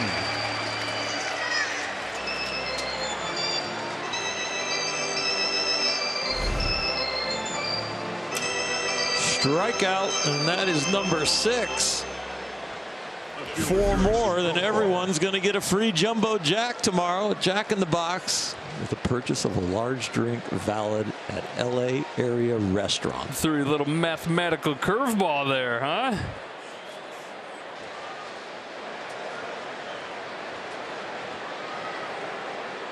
Jurickson profile at the top, takes a strike and a heater.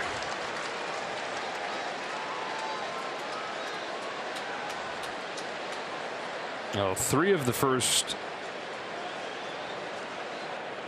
6 hitters in this game reached for the Padres. They've had just 1 reach since. Profar, who is 0 for 2, grounds it foul. Strike 2. He has owned Tony Gonsolin in their previous matchups. Coming into the game 5 for 7, 3 doubles and a homer against Tony. Tonight he's flied to left on the 10th pitch of the at bat, and he's popped out to short.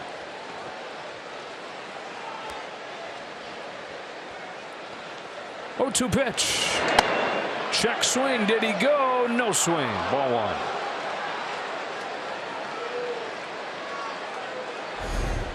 The whole Dodger defense took a step and a half towards the dugout as this appeal went down. But there was only one opinion that mattered.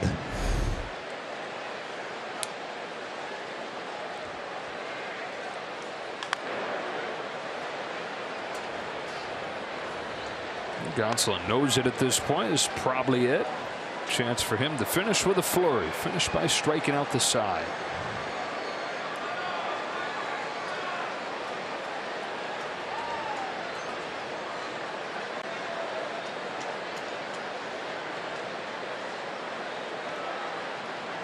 The 1-2.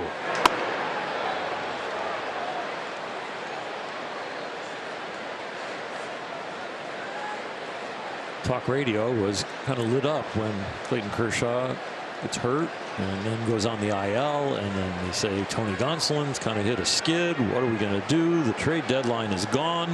This helps settle him in. This outing tonight will calm some nerves of Dodger fans.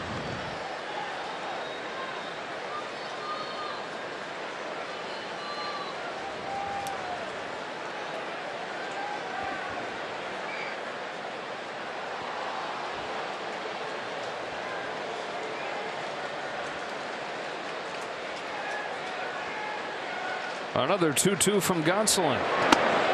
And the count goes full.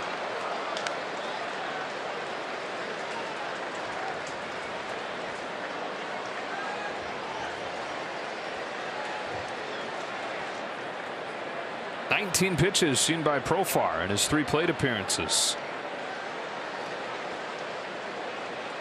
Profar the pest tonight against Gonsolin. The payoff.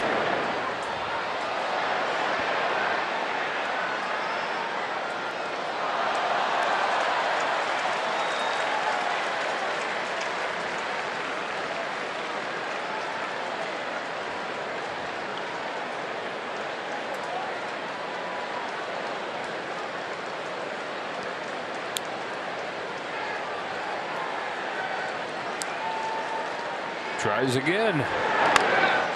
Boy, oh boy. 3-2 curveball. He is going deep into the well to try and figure out a way to get Profar out again.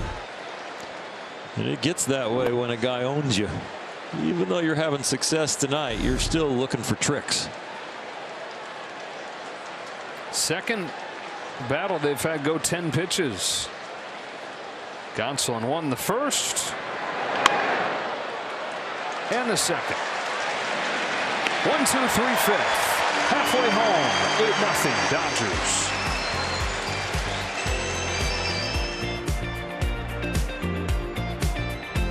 Pizza is celebrating our educators with the 2022 Spectrum Sports Educator Sweepstakes. 8 lucky winners will receive a $50 gift certificate from Shakey's Pizza, plus a teaching kit. Enter online at spectrumeducator.com for your chance to win.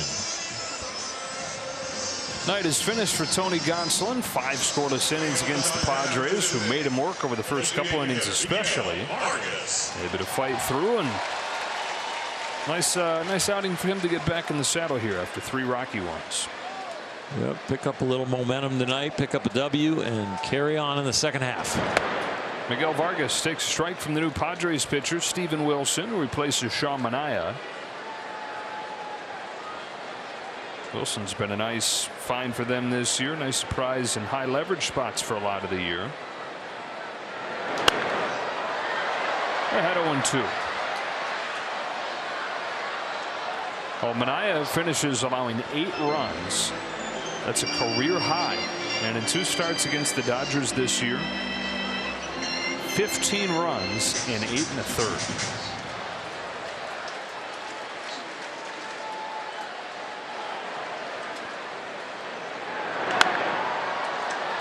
Short center field. Grisham.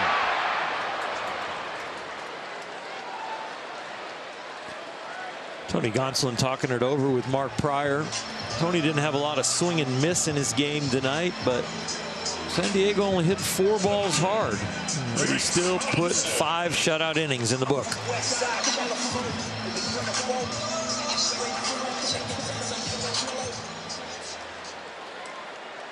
Where would they be without Tyler Anderson and Tony Gonsolin? Wow. 2 guys combined 24-2. Strike 1 on Trace Thompson. That's crazy, isn't it? The rest of the staff can be 500. 22 games over 500. 2 guys. That's a new one from you. Yeah. Anderson goes on Sunday against Yu Darvish.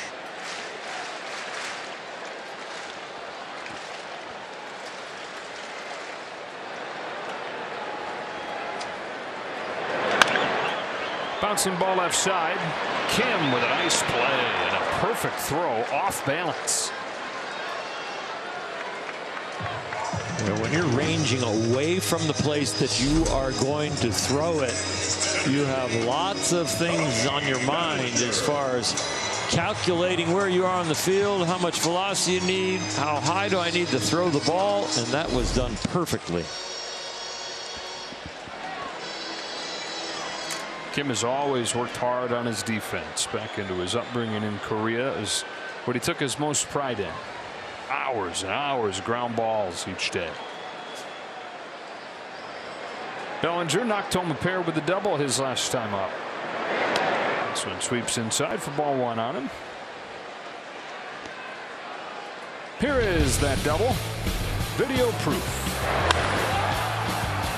A sweet swing. Talk about Max Muncy making some adjustments. It was a swing, getting the bat more on the plane of the ball for a longer period of time. Cody doing the same thing.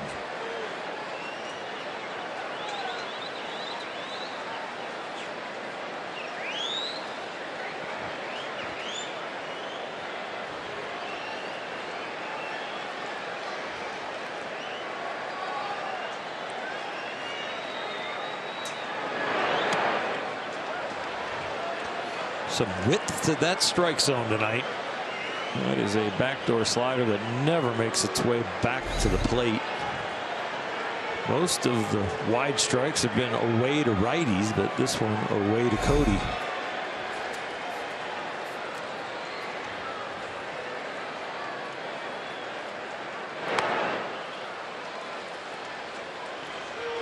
Just one other note on Tony Gonsolin, Tyler Anderson starting pitching. This is the Dodgers' 106th game tonight.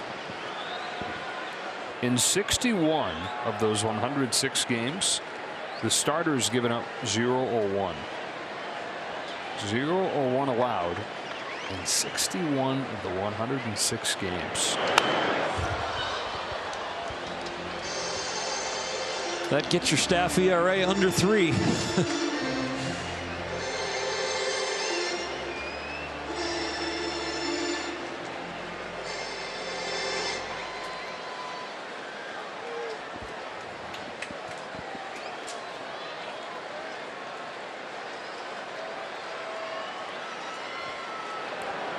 Wilson looking for a 1-2-3 inning out of the bullpen. Padres rookie home with a 2-2 pitch.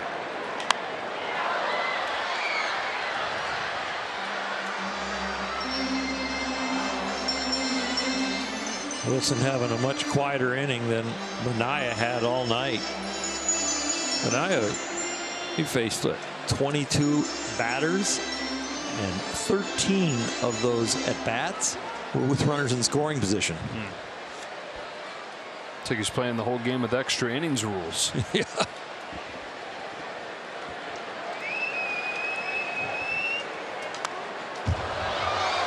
Protects that high fastball.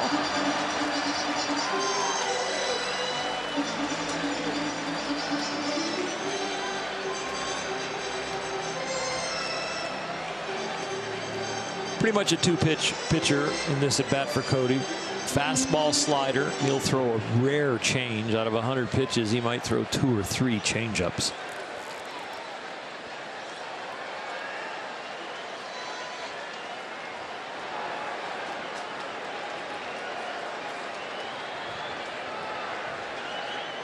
Another 2-2 coming. Bellinger takes strike 3.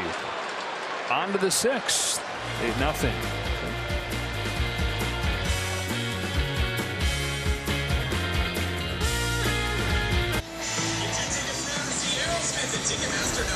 Dodger Baseball on Sportsnet LA is brought to you by the SoCal BMW Centers. BMW, the ultimate driving machine. Tony Gonsolin goes 5 scoreless innings tonight, and the Dodgers off to a good start in this series and all kinds of run support to go along with it. 8-0 as this game goes to the 6th. Filled the strike zone with a lot of good fastballs. The swing and miss came mainly from the splitter. Some of those four-seam fastballs are inside the lefties to get people looking, and away to righties. Benefited from a little bit of a wide strike zone for those strikeouts. David Price, first man out of the bullpen for the Dodgers. David, last 15 games, has a 1.23 ERA. Juan Soto takes ball 1, and Price is part of a bullpen that's #1 in the National League this year. These guys, no matter what role they've been called on, whether it's been middle relief or then with the injuries that came late in the game and high leverage, they've gotten it done. They've set it up for the closer, Craig Kimbrell, who on some nights has needed that lead to still be a little longer than normal, more than a 1-run lead, but they've given him padding, and he's still got a chance to get it together to really lock down games in the 9th through September and October. Juan Soto 1 for 2 here in his first game at Dodger Stadium for the Padres. 2 balls and a strike on him. Dodger bullpen on that road trip, which included 4 games at Coors Field, had a 1.30 ERA.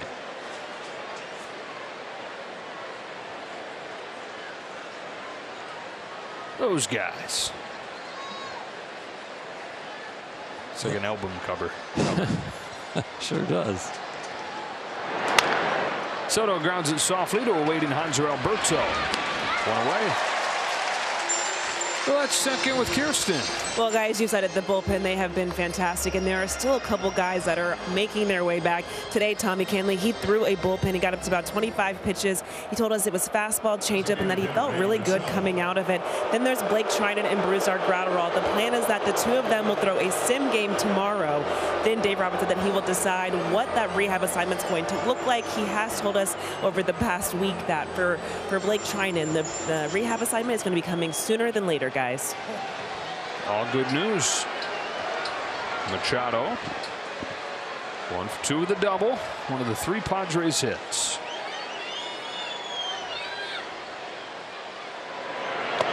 Strike 1.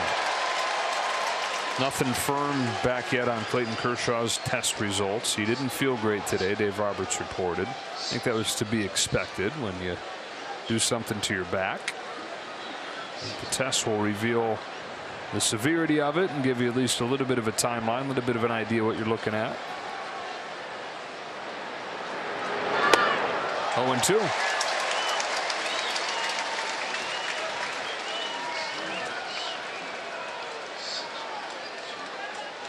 Time not in Kershaw and the Dodgers' favor with this being in the final couple months of the year. Now, the flip side of that, though, is that the postseason starts later than ever this year.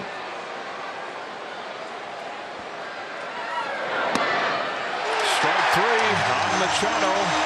Somebody's going to lose their mind on Hunter Wendelstedt.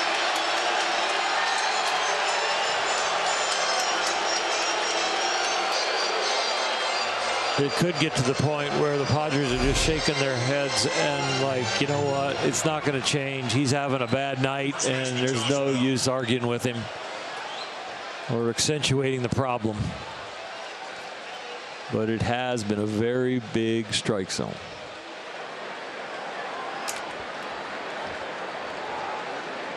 Yeah, Bob Melvin's reaction is exactly what you said. Like, what are you going to do? I mean, this is 2 out for Josh Bell. Strike 1. Well, the first thing that decompresses you a little bit is it's 8-0. And the other thing that is kind of decompressing you is probably the fact that you know it's going both ways, but it just hurts a little bit more on your side with the scoreboard.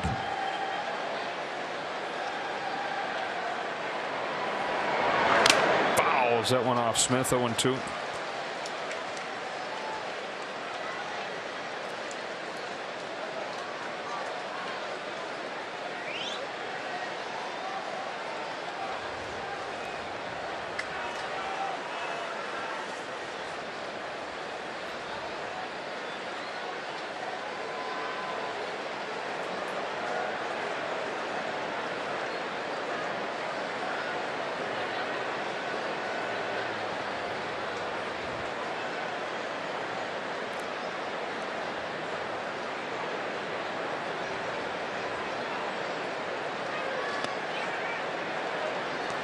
Hey, so looking at the postseason schedule, the division series doesn't begin until October 11th. So compared to a normal season, that's an extra week plus. And you hope that it's a minimal stay on the IL, right? But if it's more than that, when you're considering the other guys and their time frames coming back, that gives you a lot more time than you'd have in a traditional schedule. If Clayton can't get back on a mound, let's say just for a month, he still has a little over a month to get back on the mound, get in shape, get some innings under his belt, and be ready for October. And so, like, when you're talking about Clayton Kershaw being back from mid-September, that's like, oh, that's what, 2 still? Well, no, this year that's more. That's a full month before you're pitching in the postseason.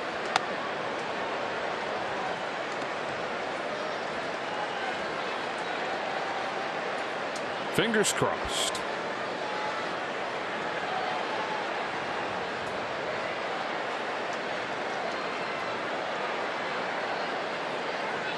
David Price to Josh Bell with a 2-2.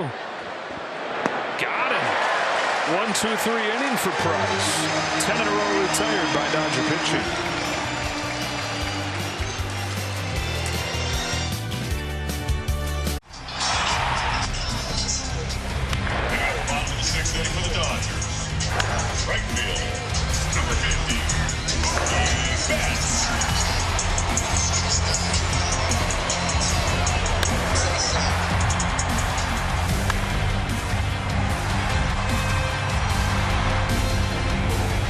Let's go inside the box score, brought to you by your Lexus Steelers. Dodgers with 8 runs on 10 hits tonight. They got 4 runs in the first inning. They got 4 runs in the third inning. They've got Mookie Betts starting the 6th and taking a ball from Steven Wilson. Statement start to this series for the Dodgers. It's just one game, sure, but Padres come in here fresh off of an electric environment. Incredibly exciting week with their new acquisitions, and they looked at this as not a chance to get back into the race, even if they were to sweep the series. Still 9.5, but a measuring stick to take that newfound excitement and see how they stack up now against the big beast from the north.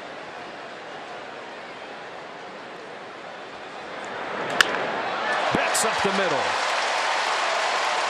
his second hit. Hit it right back from where it came on the center field camera. This looks good. You see how solid he hit that? And just a bullet. If you're in the batting cage, that goes right back at the machine.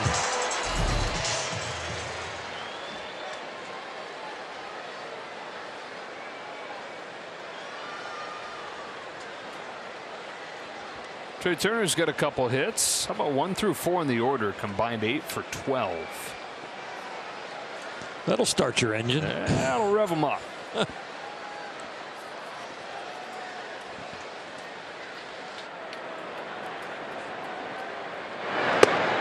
Strike one. Are you a racing guy?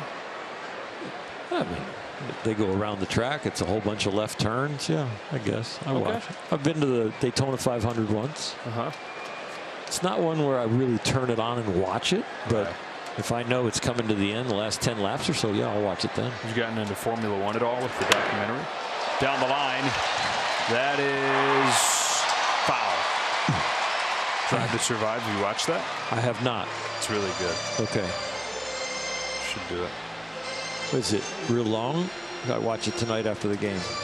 I mean, it's several seasons, but the episodes are 30 to an hour. 45. Okay. There. Mike Levy said I should just watch the last 10 minutes instead of the last 10 laps. Mike Levy is our producer, for those that don't know.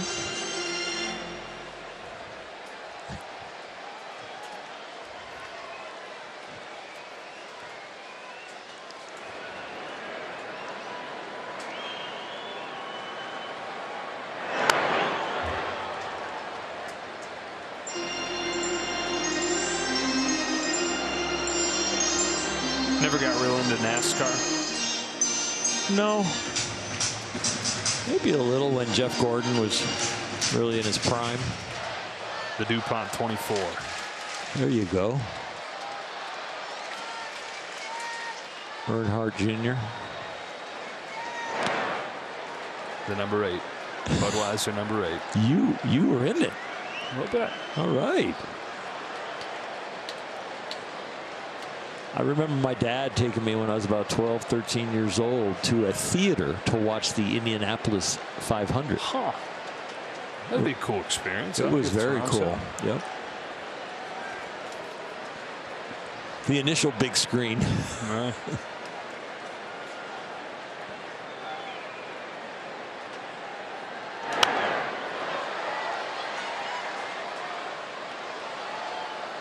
It's amazing some of the Formula One drivers are on that path from like a really early age, you know, racing these little go-karts around, and all you can see is this little head sticking out of the car, you know, when they're what, 7, 8 years old. Right. It's like some of the Premier League soccer guys that get in these clubs when they're kids. In short center field, it's Ha-Seong Kim to get Turner. Let's go down to Kirsten. Celebrate Freddie Freeman's stellar first half of the season on August 10th when the Twins come to town. The first 40,000 fans in attendance will receive a Freddie Freeman bobblehead presented by Spectrum. To purchase your tickets, visit Dodgers.com/promotions or scan the QR code on your screen now. The bobblehead's going the other way, isn't it? Well, for sure. Letting the ball get deep, taking it to left. Freddie joked around the other day, so this is why I don't take BP on the field. My BP is so boring to watch because it kind of is. It's just like little duck snort to left, line drive to left, ground ball to left. Not much turning and burning. Oh yeah, it's coming right at your screen.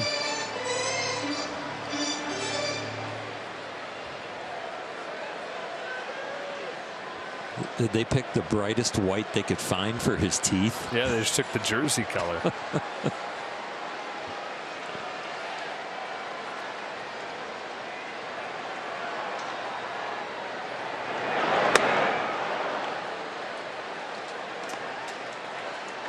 There's that reaction you were talking about earlier when he gets one that he thinks he should hit. Yep. Controls the rage, though. I was watching his mouth on that swing to see if his mouth opens and you could see his teeth. No, he kind of pierces his lips and keeps his mouth closed. So that bobblehead's not completely realistic. This allows Betts to go to second.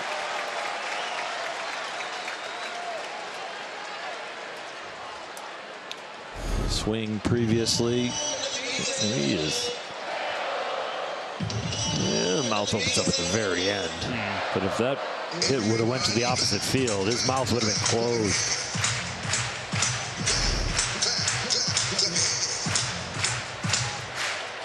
They substituted the face from a baseball card on that bobblehead, not an actual swing. So how they do it? I don't know. I don't know. I thought you know everything. I know as much about that as I do about NASCAR. Formula One and NASCAR. Ball 3 on Freddie.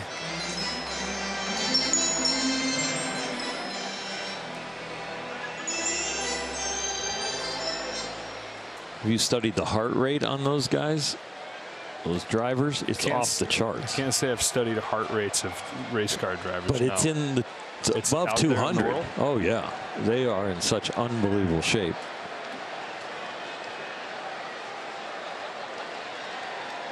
Wait, above 200 is good? Above 200 because they are just their heart is just flying, Beating fast. Yeah. You're saying over 200 beats per minute? Wow. Oh, it's crazy. I'm almost positive it's really way up there. It's a walk for Freeman. Why is that? Have you ever gone about- 200 miles an hour? No. Okay.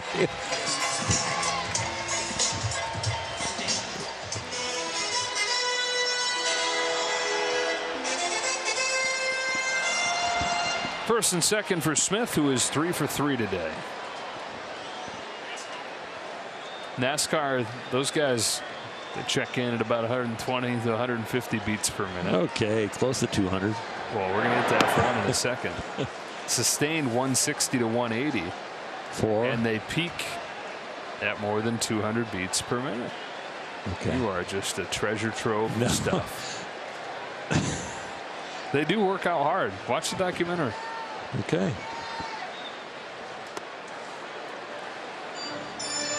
Danny Ricciardo, jacked. Really? Yeah, and hilarious. They got to be strong enough to hold it up to those G forces on the turns. Mm-hmm.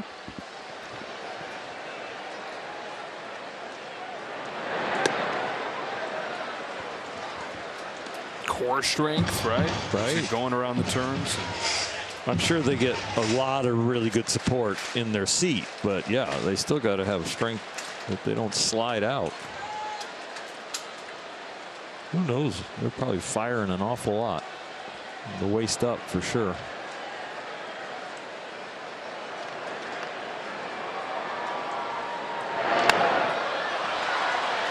Straight up. Straight down. Almost literally. Yeah. The minor leagues, the phrase was home run in a test tube. Did your PA announcer in El Paso ever yell that out? Oh, yeah. Yeah? Oh, yeah. That's awesome. Probably where I learned it.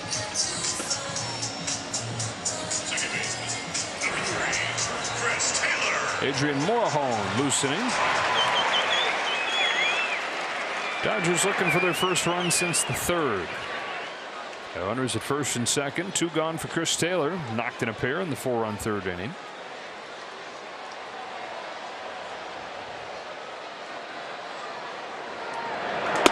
His first game off of the injured list. He's going to play kind of back in that Chris Taylor role of old. Not just left field like he was playing every day before the injury. We've touched on this, but if you weren't tuned in at that point, reason being is that he had that elbow surgery in the offseason, and so they didn't want his arm making different angled throws as an infielder. You can kind of control your environment a little better when you're in the outfield with the kinds of throws you make, but that elbow's good. And so he's going to play all over again.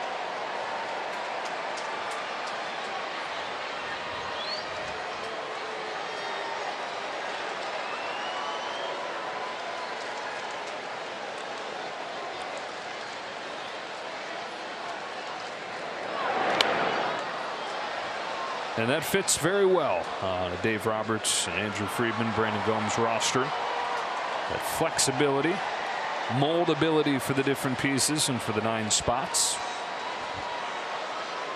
Especially if the Dodgers maintain their large lead in the West and are able to capture a certain part of feeling good about home field advantage through the playoffs. They will toggle him around and rest guys to have them peak at the right time.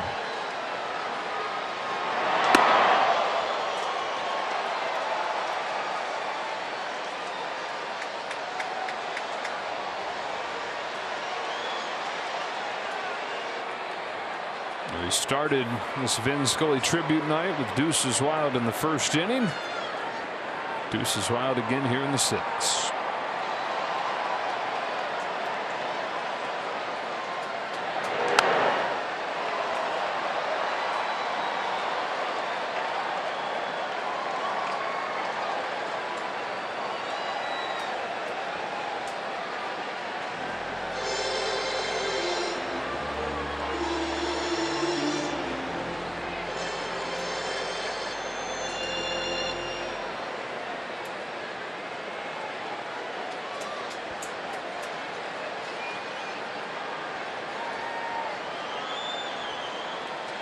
Another 2-2.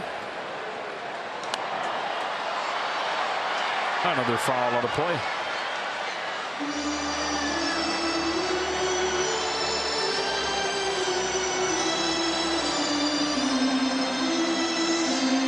He is really grinding away at that swing and revamping it, turning back the clock so that it gets simplified.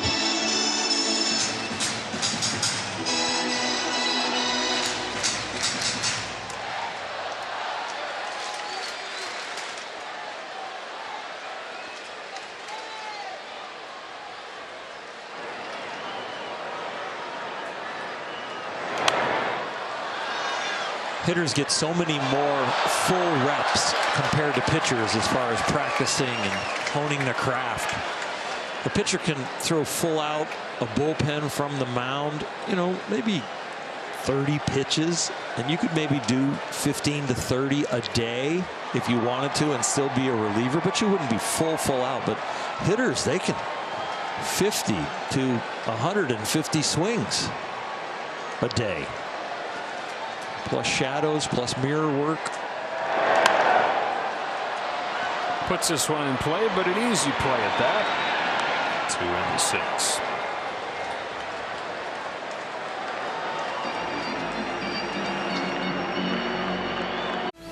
Dodger Baseball on Sportsnet LA is brought to you by Morongo Casino Resort and Spa. Good times, less than 90 minutes from wherever you are. David Price out there for another inning as we go to the 7th for the Dodgers all over the Padres here in game 1. David went 1-2-3 in his first inning of work. Jake Cronenworth to start his second inning. The Padres got 2 base runners in the first inning as Reyes Maranta warms. They got a leadoff walk in the second. They've had just 1 base runner since. And between Gonsolin and Price, 0 for their last 10.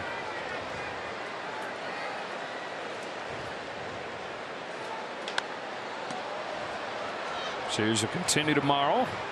Andrew Heaney for the Dodgers, Mike Clevenger for the Padres, and then on Sunday Night Baseball, Tyler Anderson and Yu Darvish.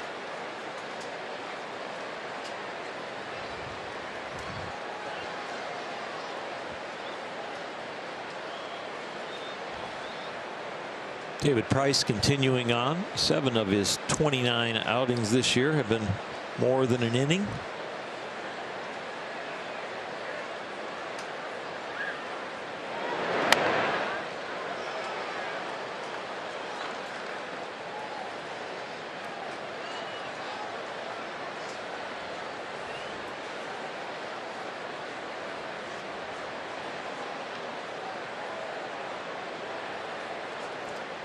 Four shakes to get to this pitch.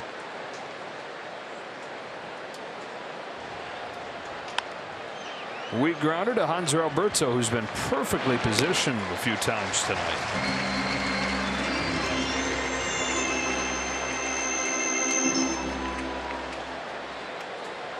Third baseman Brandon Drury. 1 away in the 7th. When did they know David Price was different? Love hearing parents' stories about when they knew. And David's parents, Bonnie and Debbie, say they had an idea really early on because they'd watched David's 2 older brothers both grow up and eventually become college athletes. David was doing things as a 3-year-old that his brothers didn't do until they were 6 or 7. His first one to Brandon Drury is fouled back. The first time they watched him toss his plastic ball up and hit it over the house. Would entertain himself like that for hours as a 3-year-old, back and forth over the house. David might have had a feeling too, because he told his kindergarten teacher he planned on being a baseball player when he grew up.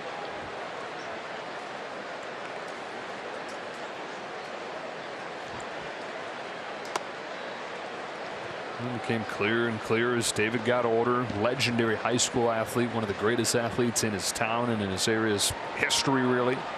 To Vanderbilt, to the majors, where he's won a Cy Young, won a World Series. Been an all-star 5 times. Ahead of Drury 1 and 2.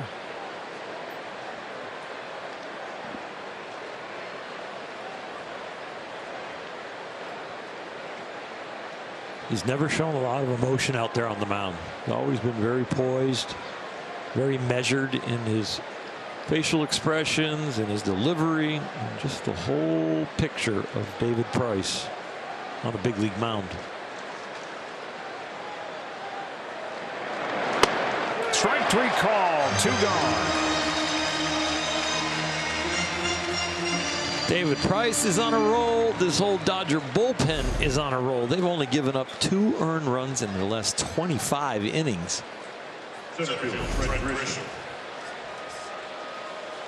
Price has had it rolling for the last really month plus. He's retired all 5 that he's faced. 2 gone in the 7th, and here's Trent Grisham.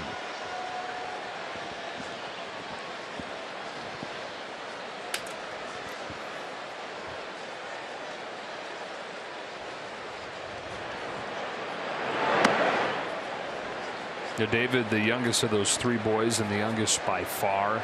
Jackie's 54 now. Damon's 46. 10 years after Damon was born, David came along. His parents' little surprise, they call him. But Damon used to let David play in his pickup games in the driveway. Wouldn't lower the hoop for him. Didn't take it easy on him. David used to come in crying. Whether it was basketball or baseball or bowling, the Price family was always competing, and they never gave any breaks to the littlest one. And we're all products of the environment we grew up in. And David says a lot of his edge came from that environment. There's 1-1 to Grisham. He's low for ball 2.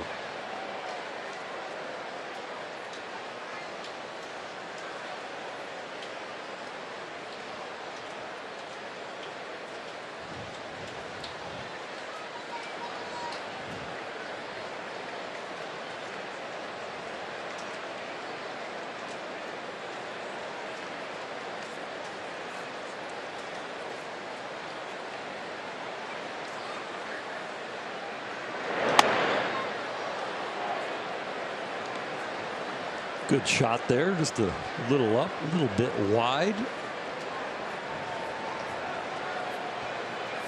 Visually, that's been a strike a lot tonight.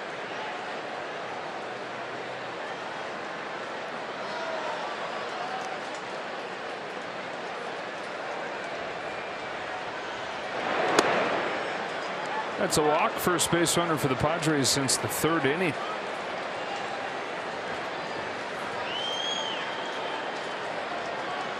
And that'll be the last one that Price faces.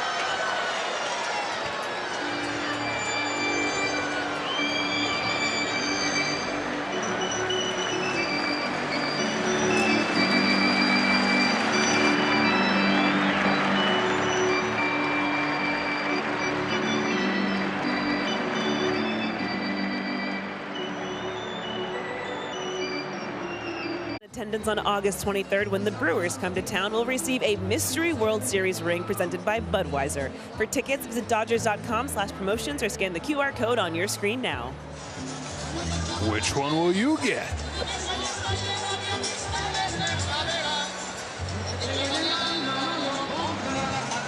Hopefully you get one other than 88 because you already have one of those. Appreciate that. Yeah.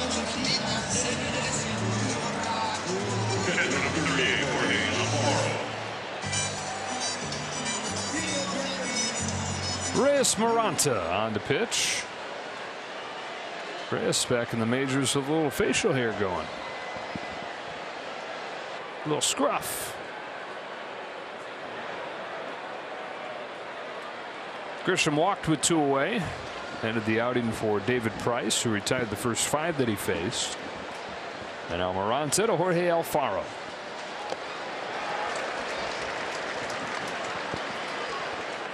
Alfaro's 0 for 2. Ground out and a strikeout for the one they call El Oso, the Bear.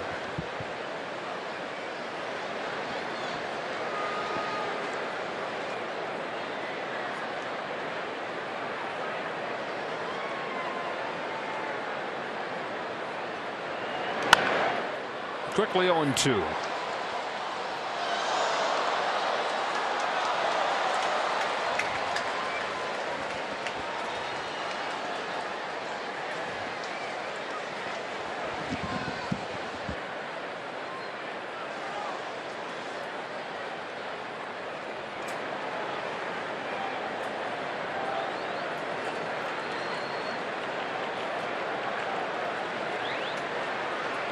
Maranta gets him promptly. Takes him just 3 pitches to finish off the inning. And we stretch an 8-0 game.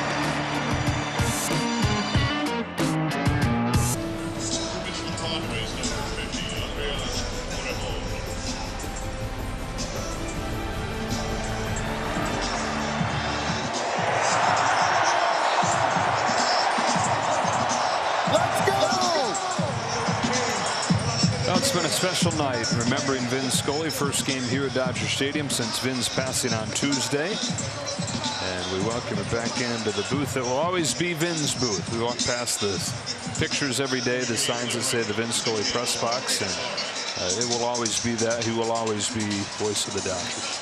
Yeah, forever we will remember him, and it has been a very special night with a lot of pictures and video tributes, and the fans have really enjoyed it, and it's been special.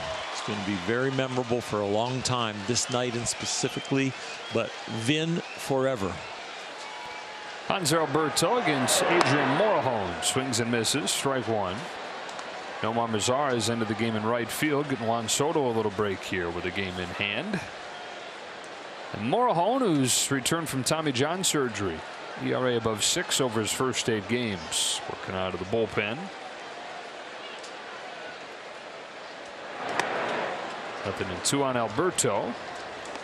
The Dodgers, not just the beautiful tribute pregame, but a great start to the actual game, getting 4 runs in the first inning and 4 runs in the third, and trying to make this a great night all around.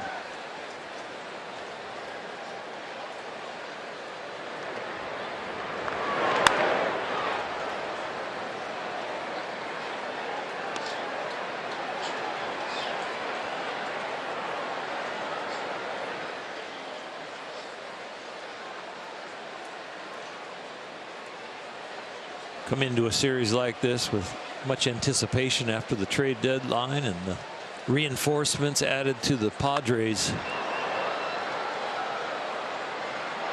Lazar. And the Dodgers come in hot, so it wasn't like they needed to turn anything around, but you want to come in and you still want to make a statement. And boy, it was electric in here in the first inning. It's the loudest I've heard this place in a first inning in a long, long time. And then to capitalize and get another 4 in the third, it really has turned into we're hot, we're still hot, and it doesn't matter who we're playing. On the verge of going to 28-5 over a 33-game stretch. I mean, this is starting to get into that 2017 neighborhood. Vargas looking to reach for the first time tonight, takes a strike and a curveball.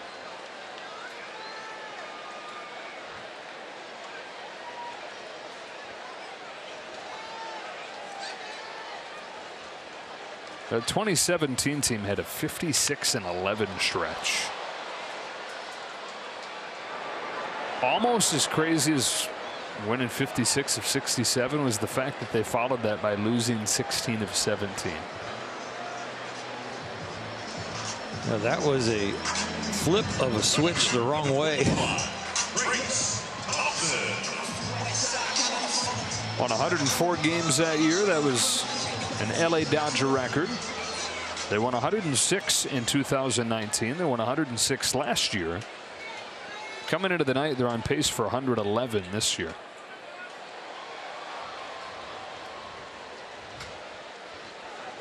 Trace 0 for 2, walked and scored though, and strike 1. And a large lead, even with that hot streak, they have been pounding the National League West. So anybody who thought about being on top of the National League West, the Dodgers put them in the rearview mirror.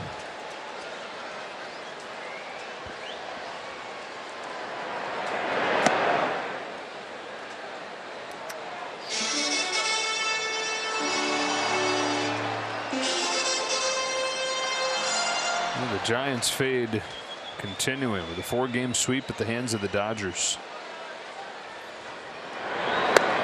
A rare Friday night off for San Francisco. They play 2 games against the A's beginning tomorrow.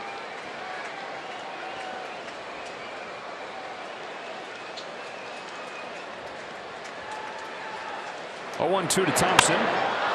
Line to center. Grisham picks it off. On to the 8th. 8-0.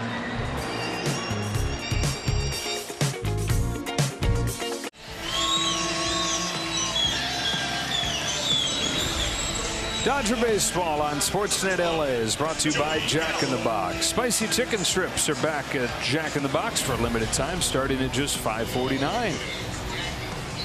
4 runs in the first inning, 4 runs in the third inning. Add them up, you got 8-0 going into the 8th inning. And you've got 10 Ks and you get a free Jumbo Jack tomorrow.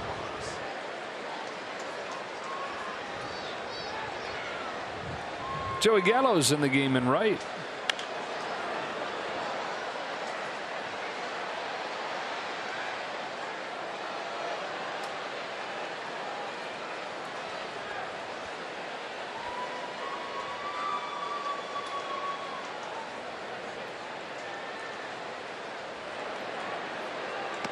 Ball and a strike on Kim.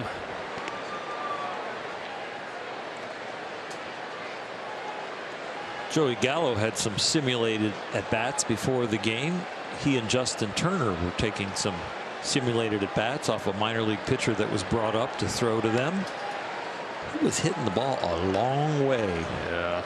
Justin looked healthy and was free and easy with his swings, getting back.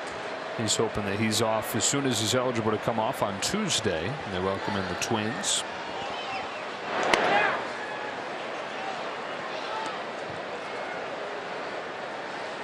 He was hitting them over the aisle in the right field pavilion. And that is way up there, above halfway.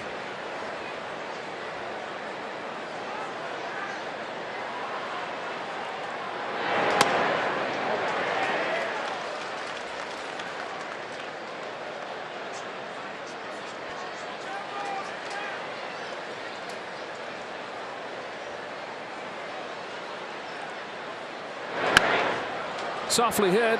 Maranta gets to it quickly. That gets by Freeman, and Kim will wind up at second. A base hit and an E1 on the throw.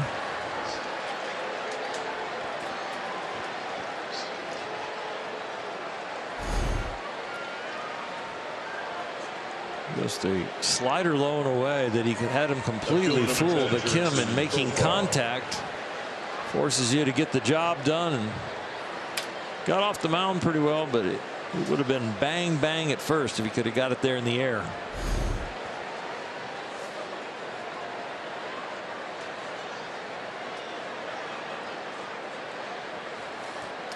Runner in scoring position, top of the order up. Jurickson Profar is hitless in 3 at-bats tonight. And he's behind 0-1. James Outman was sent back to AAA Oklahoma City. And Blake Harris of True Blue LA just tweeted video of a home run he hit. Look it up. Oh, really? Oh, my gosh. Here, I'll show you. Oral's over here looking at my computer. I'm showing him the home run. You guys should check it out, too. Watch where this thing goes, dude. Got some serious flow coming out of the helmet there. Oh my gosh, it's up in the trees. Yeah, look this thing up. Blake Harris TBLA at Blake Harris TBLA just posted footage of James Outman's home run. It's in Salt Lake. Clears the grass berm, clears the sidewalk beyond it, and goes into the forest.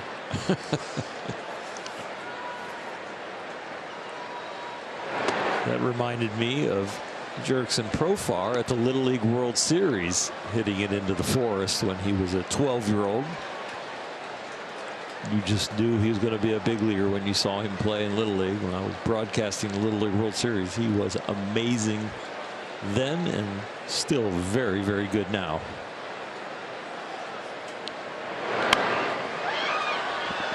This happens to be the anniversary of the longest home run ever hit at Dodger Stadium. Willie Stargell is the only guy to hit it out of Dodger Stadium twice. And on this date in 1969, he hit one 506 feet that cleared the right field pavilion.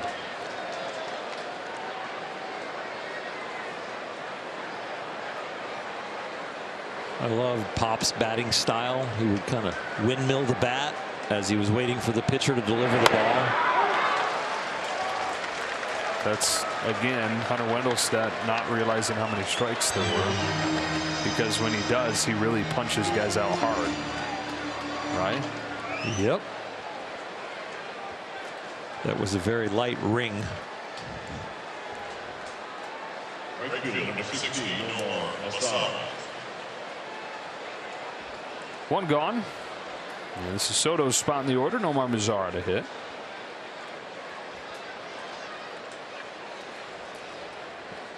Giancarlo Stanton has hit a ball out of Dodger Stadium. Mike Piazza did it. Mark McGwire did it. And Willie Stargell did it twice. Longest home run of the year for the Dodgers remains Austin Barnes in Colorado, first series of the year. Just ask him.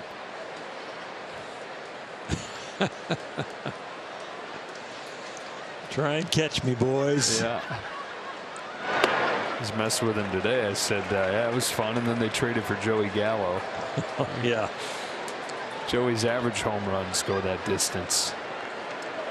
He hit one against Clayton Kershaw in this ballpark as a rookie. And Vin described it on his call as, it looks like a marble.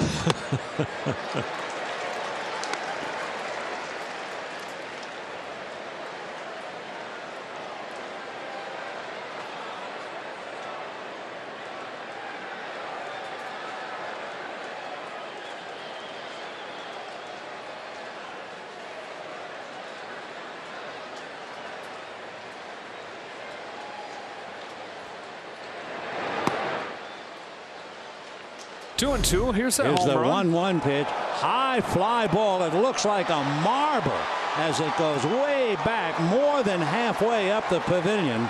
So Joey Gallo shows us what we have heard about him. Monstrous power and a gigantic home run. That's where he was hitting them this afternoon off a minor leaguer. Mazara down on strikes, 2 gone. Couple 40 home run campaigns for Big Joey. 6'5", 235 pounds, and when he connects, it goes a long, long way. So you're saying that Austin Barnes should enjoy his title for a little bit longer, but that'll be it. Yeah, easy chance. Longest one at Dodger Stadium this year, Chris Taylor, 441 feet against the Tigers in late April. Chris only has 6 total. One of them was that. Matthew Batten here takes ball.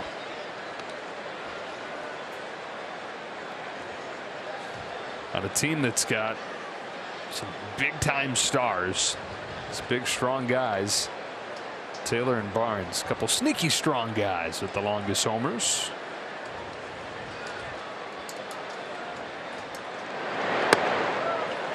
One ball, 1 strike. Batten's pinch hitting for Manny Machado.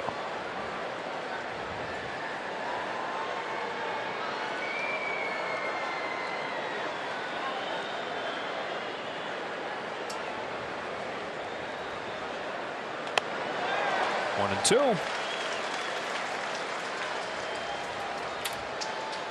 The Dodgers turn this one into a laugher pretty quickly. 8-0 after 3 innings against Sean Manaea. It's going to be their 15th win over the Padres in their last 17 meetings.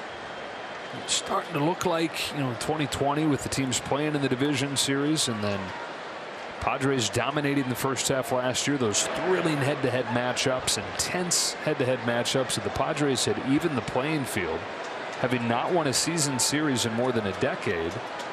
The Dodgers have put their foot down again. Scoreless 8th for Reyes Maranta. Padres unable to take advantage of a runner in scoring position with nobody out. A wonderful tribute before the game for Vin Scully. The Dodgers trying to win for Vin. Jerry putting it on the Padres early in this one. We love you, Vin, and you know what? 8 will be enough. Plenty of reaction coming up right after the game. We'll see you soon. It has been a wonderful night. Remembering Vin and enjoying a bunch of Dodger offense. 8-0 they lead in the bottom of the 8th inning, and highly anticipated matchup between these teams. Padres coming in with a head of steam, all the momentum, all the excitement. It will end with one of their backup position players on the mound, Matthew Batten. Actually has made a pitching appearance. Gave up a run against the Giants back in early July. Nice smooth delivery. Threads it in there at 52. On the corner, strike 1. Well, there is easy gas, but this is easy lob. Yeah.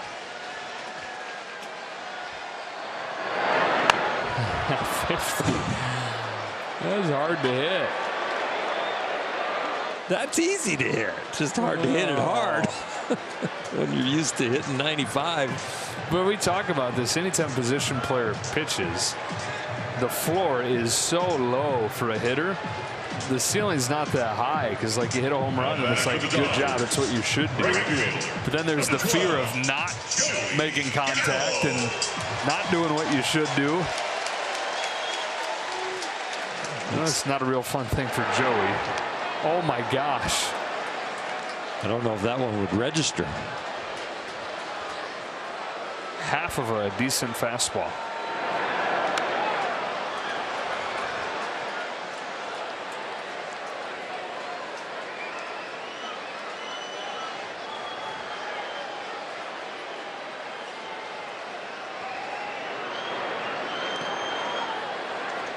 Good eye. 46.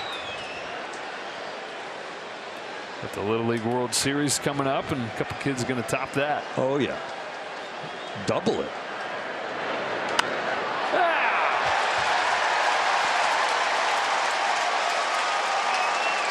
They have the shift on because when the pitcher's throwing 95, he pulls the ball to the right side. The pitcher throws 50 and under, he goes oppo.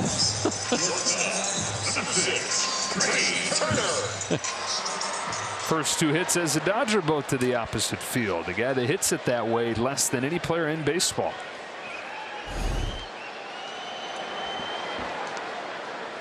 Strike on Trey Turner. Smile on his face. Almost hit him. Wear it, Trey.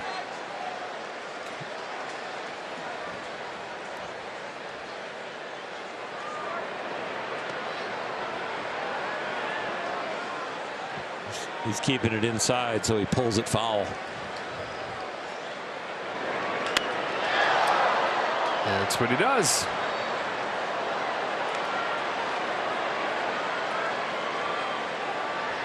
Trey has 2 of the Dodgers' 12 hits in this game.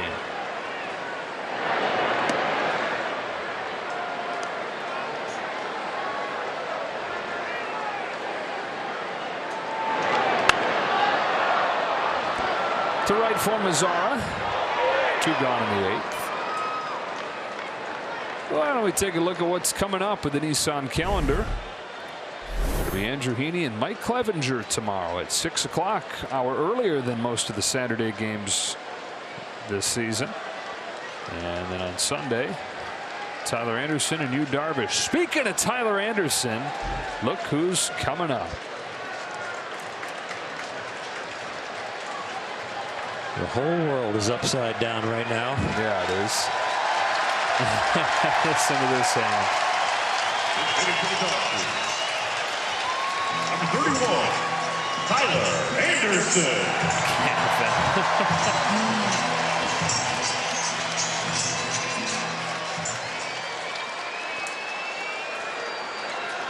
He's an 096 career hitter with a pair of home runs,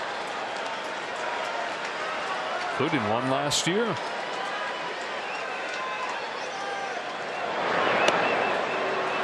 It's the hardest one the Batten's thrown, digging deep.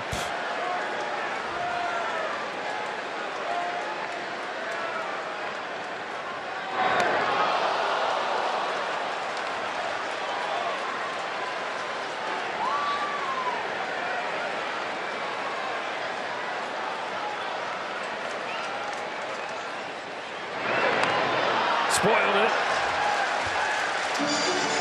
He's got to get on top of the dish. He's not reaching that outside fader. Make an adjustment. Why are you so far from the plate? Down swinging. Fun moment in a fun night.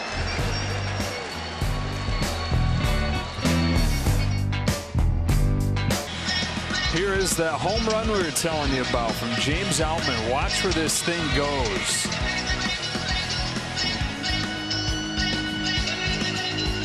Wow.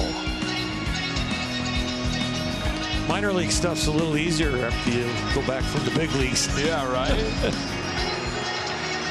Miguel Vargas will play first base after Tyler Anderson pinch hits for Freddie Freeman. And Phil Bickford trying to get the last 3 outs. This bullpen has been on a roll. They have only given up 2 earned runs now in the last 27 2/3. Well, it's 26 2/3. I'm expecting 1 more 0 in this inning. It's new math, Joe. Close enough. You were close. Josh Bell leads off the inning. He's 1 for 3 tonight. One of the 4 hits for the Padres. Only 1 hit for the Padres since the 3rd inning.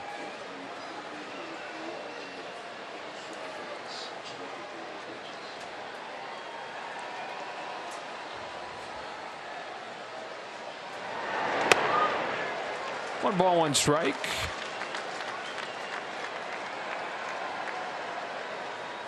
He is a good hitter from both sides of the plate. He's got great bat to ball skills. He's got power. He's a good addition to the Padres.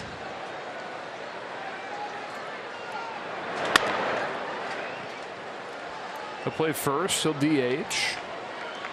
Eric Hosmer finally dealt. I think they're talking about dealing him for years.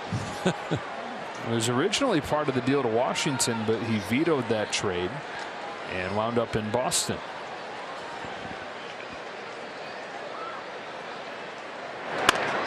And then Luke Voigt became part of the deal to D.C.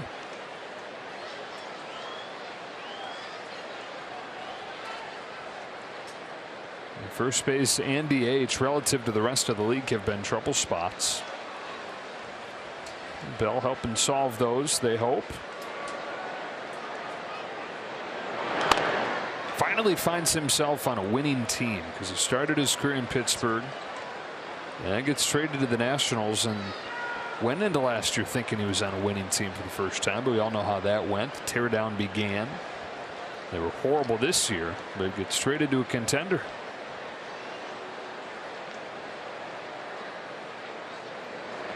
And hearing everything you hear about Josh Bell, people just rave about the guy and the presence. You figure this is the kind of circumstances where he's really going to thrive.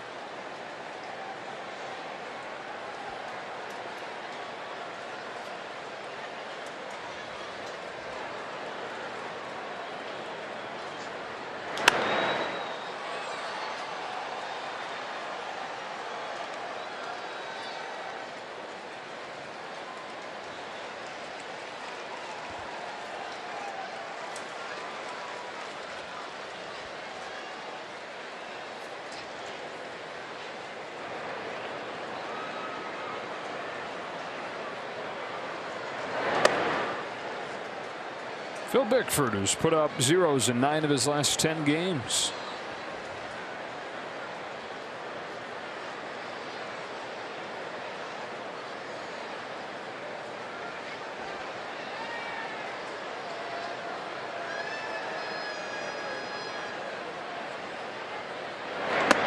Leadoff walk.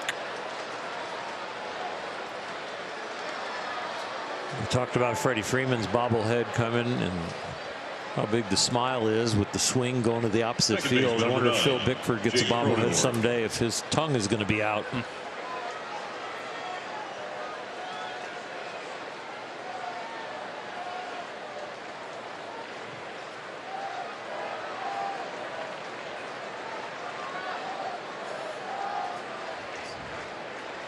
He heard me and he put it back in. As he fires to Jake Cronenworth, Josh Bell will take second.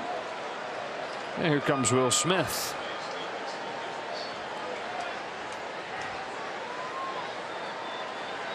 This is like, look, Vic, you know, Friday night fireworks. These people want to see it. The game's in hand. Just give me some strikes here. For sure. I wouldn't even mind a visit like that. It kind of changed the chemistry in your brain, you know, make a little joke out of something, kind of relax and come on, let's go. Mike Scioscia was very good at those kind of meetings.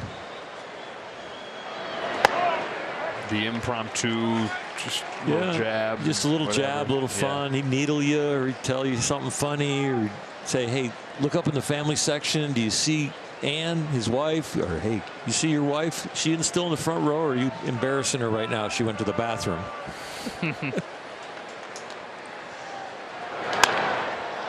Grounder to Taylor in short right field. That's the first out of the ninth.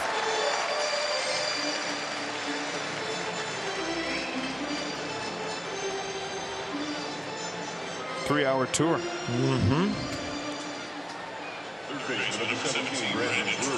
Dieter sets his phone for that, I think. Yeah. First pitch, he pushes the button. It's got a 3-hour timer on it. When that thing goes off, he starts playing that song. That's what to do. Apparently, by the way, we missed it when we were talking about cars. He was playing songs about cars. Oh, really? Yeah. A lot of times I rely on you for those because I don't know. Brandon Jury, ball one. I apologize. It's okay. I had you deep in the F1 discussion. Yes. I can't hear music and name songs when I'm deep into F1 discussion. F1 and I get NASCAR. it. Who can? Yeah.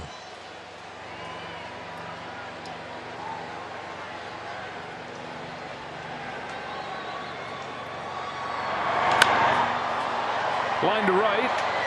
Gatto there to make the catch. Bell coming home. Gatto throwing home, and the Padres getting on the board. Ninth inning run, sacrifice fly for Brandon Jury.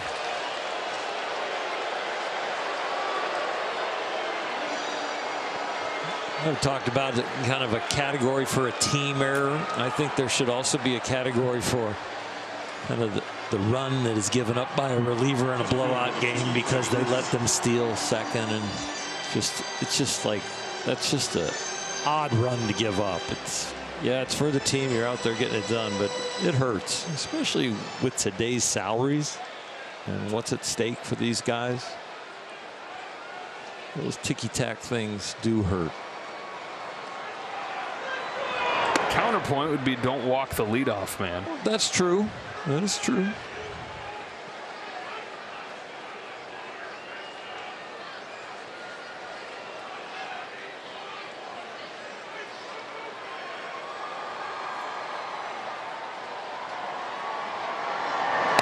I guess I'm talking from stinging and past experiences. You remember how it feels. Exactly.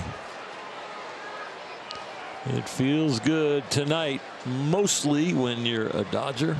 It has been a fun night, and it's been a great night to remember Vin.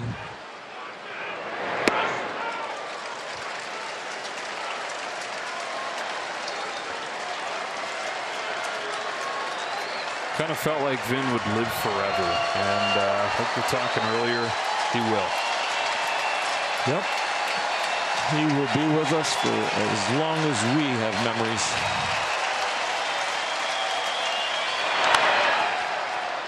It's foul.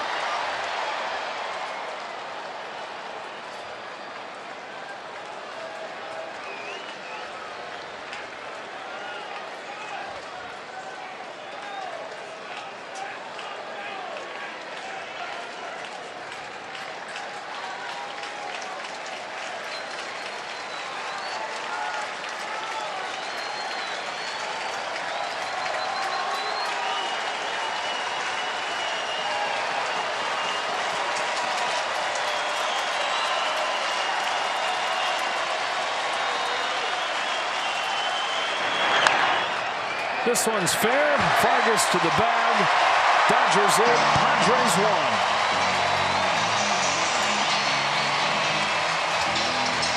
Dodgers win big on a night when it is fitting. Thank you, Vin.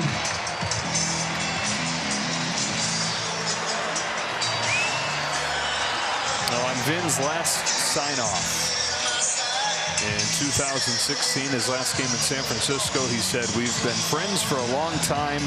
I know in my heart that I've needed you more than you've ever needed me, and I'll miss our time together more than I can say." And as it says on the banner underneath the booth tonight, we'll miss you, Vin. We'll all miss him more than any of us can say. It was a special night here at Dodger Stadium, remembering Vin Scully. Dodgers score 4 runs in the first inning, 4 runs in the third inning. Cruise to an 8-1 win over the Padres. They're 73-33, 40 games above 500, 13.5 games ahead of the Padres in the division. For Orr Hershiser, Kirsten Watson, and the rest of our crew, Joe Davis saying so long. Access Sportsnet Dodgers coming up on the other side of this break.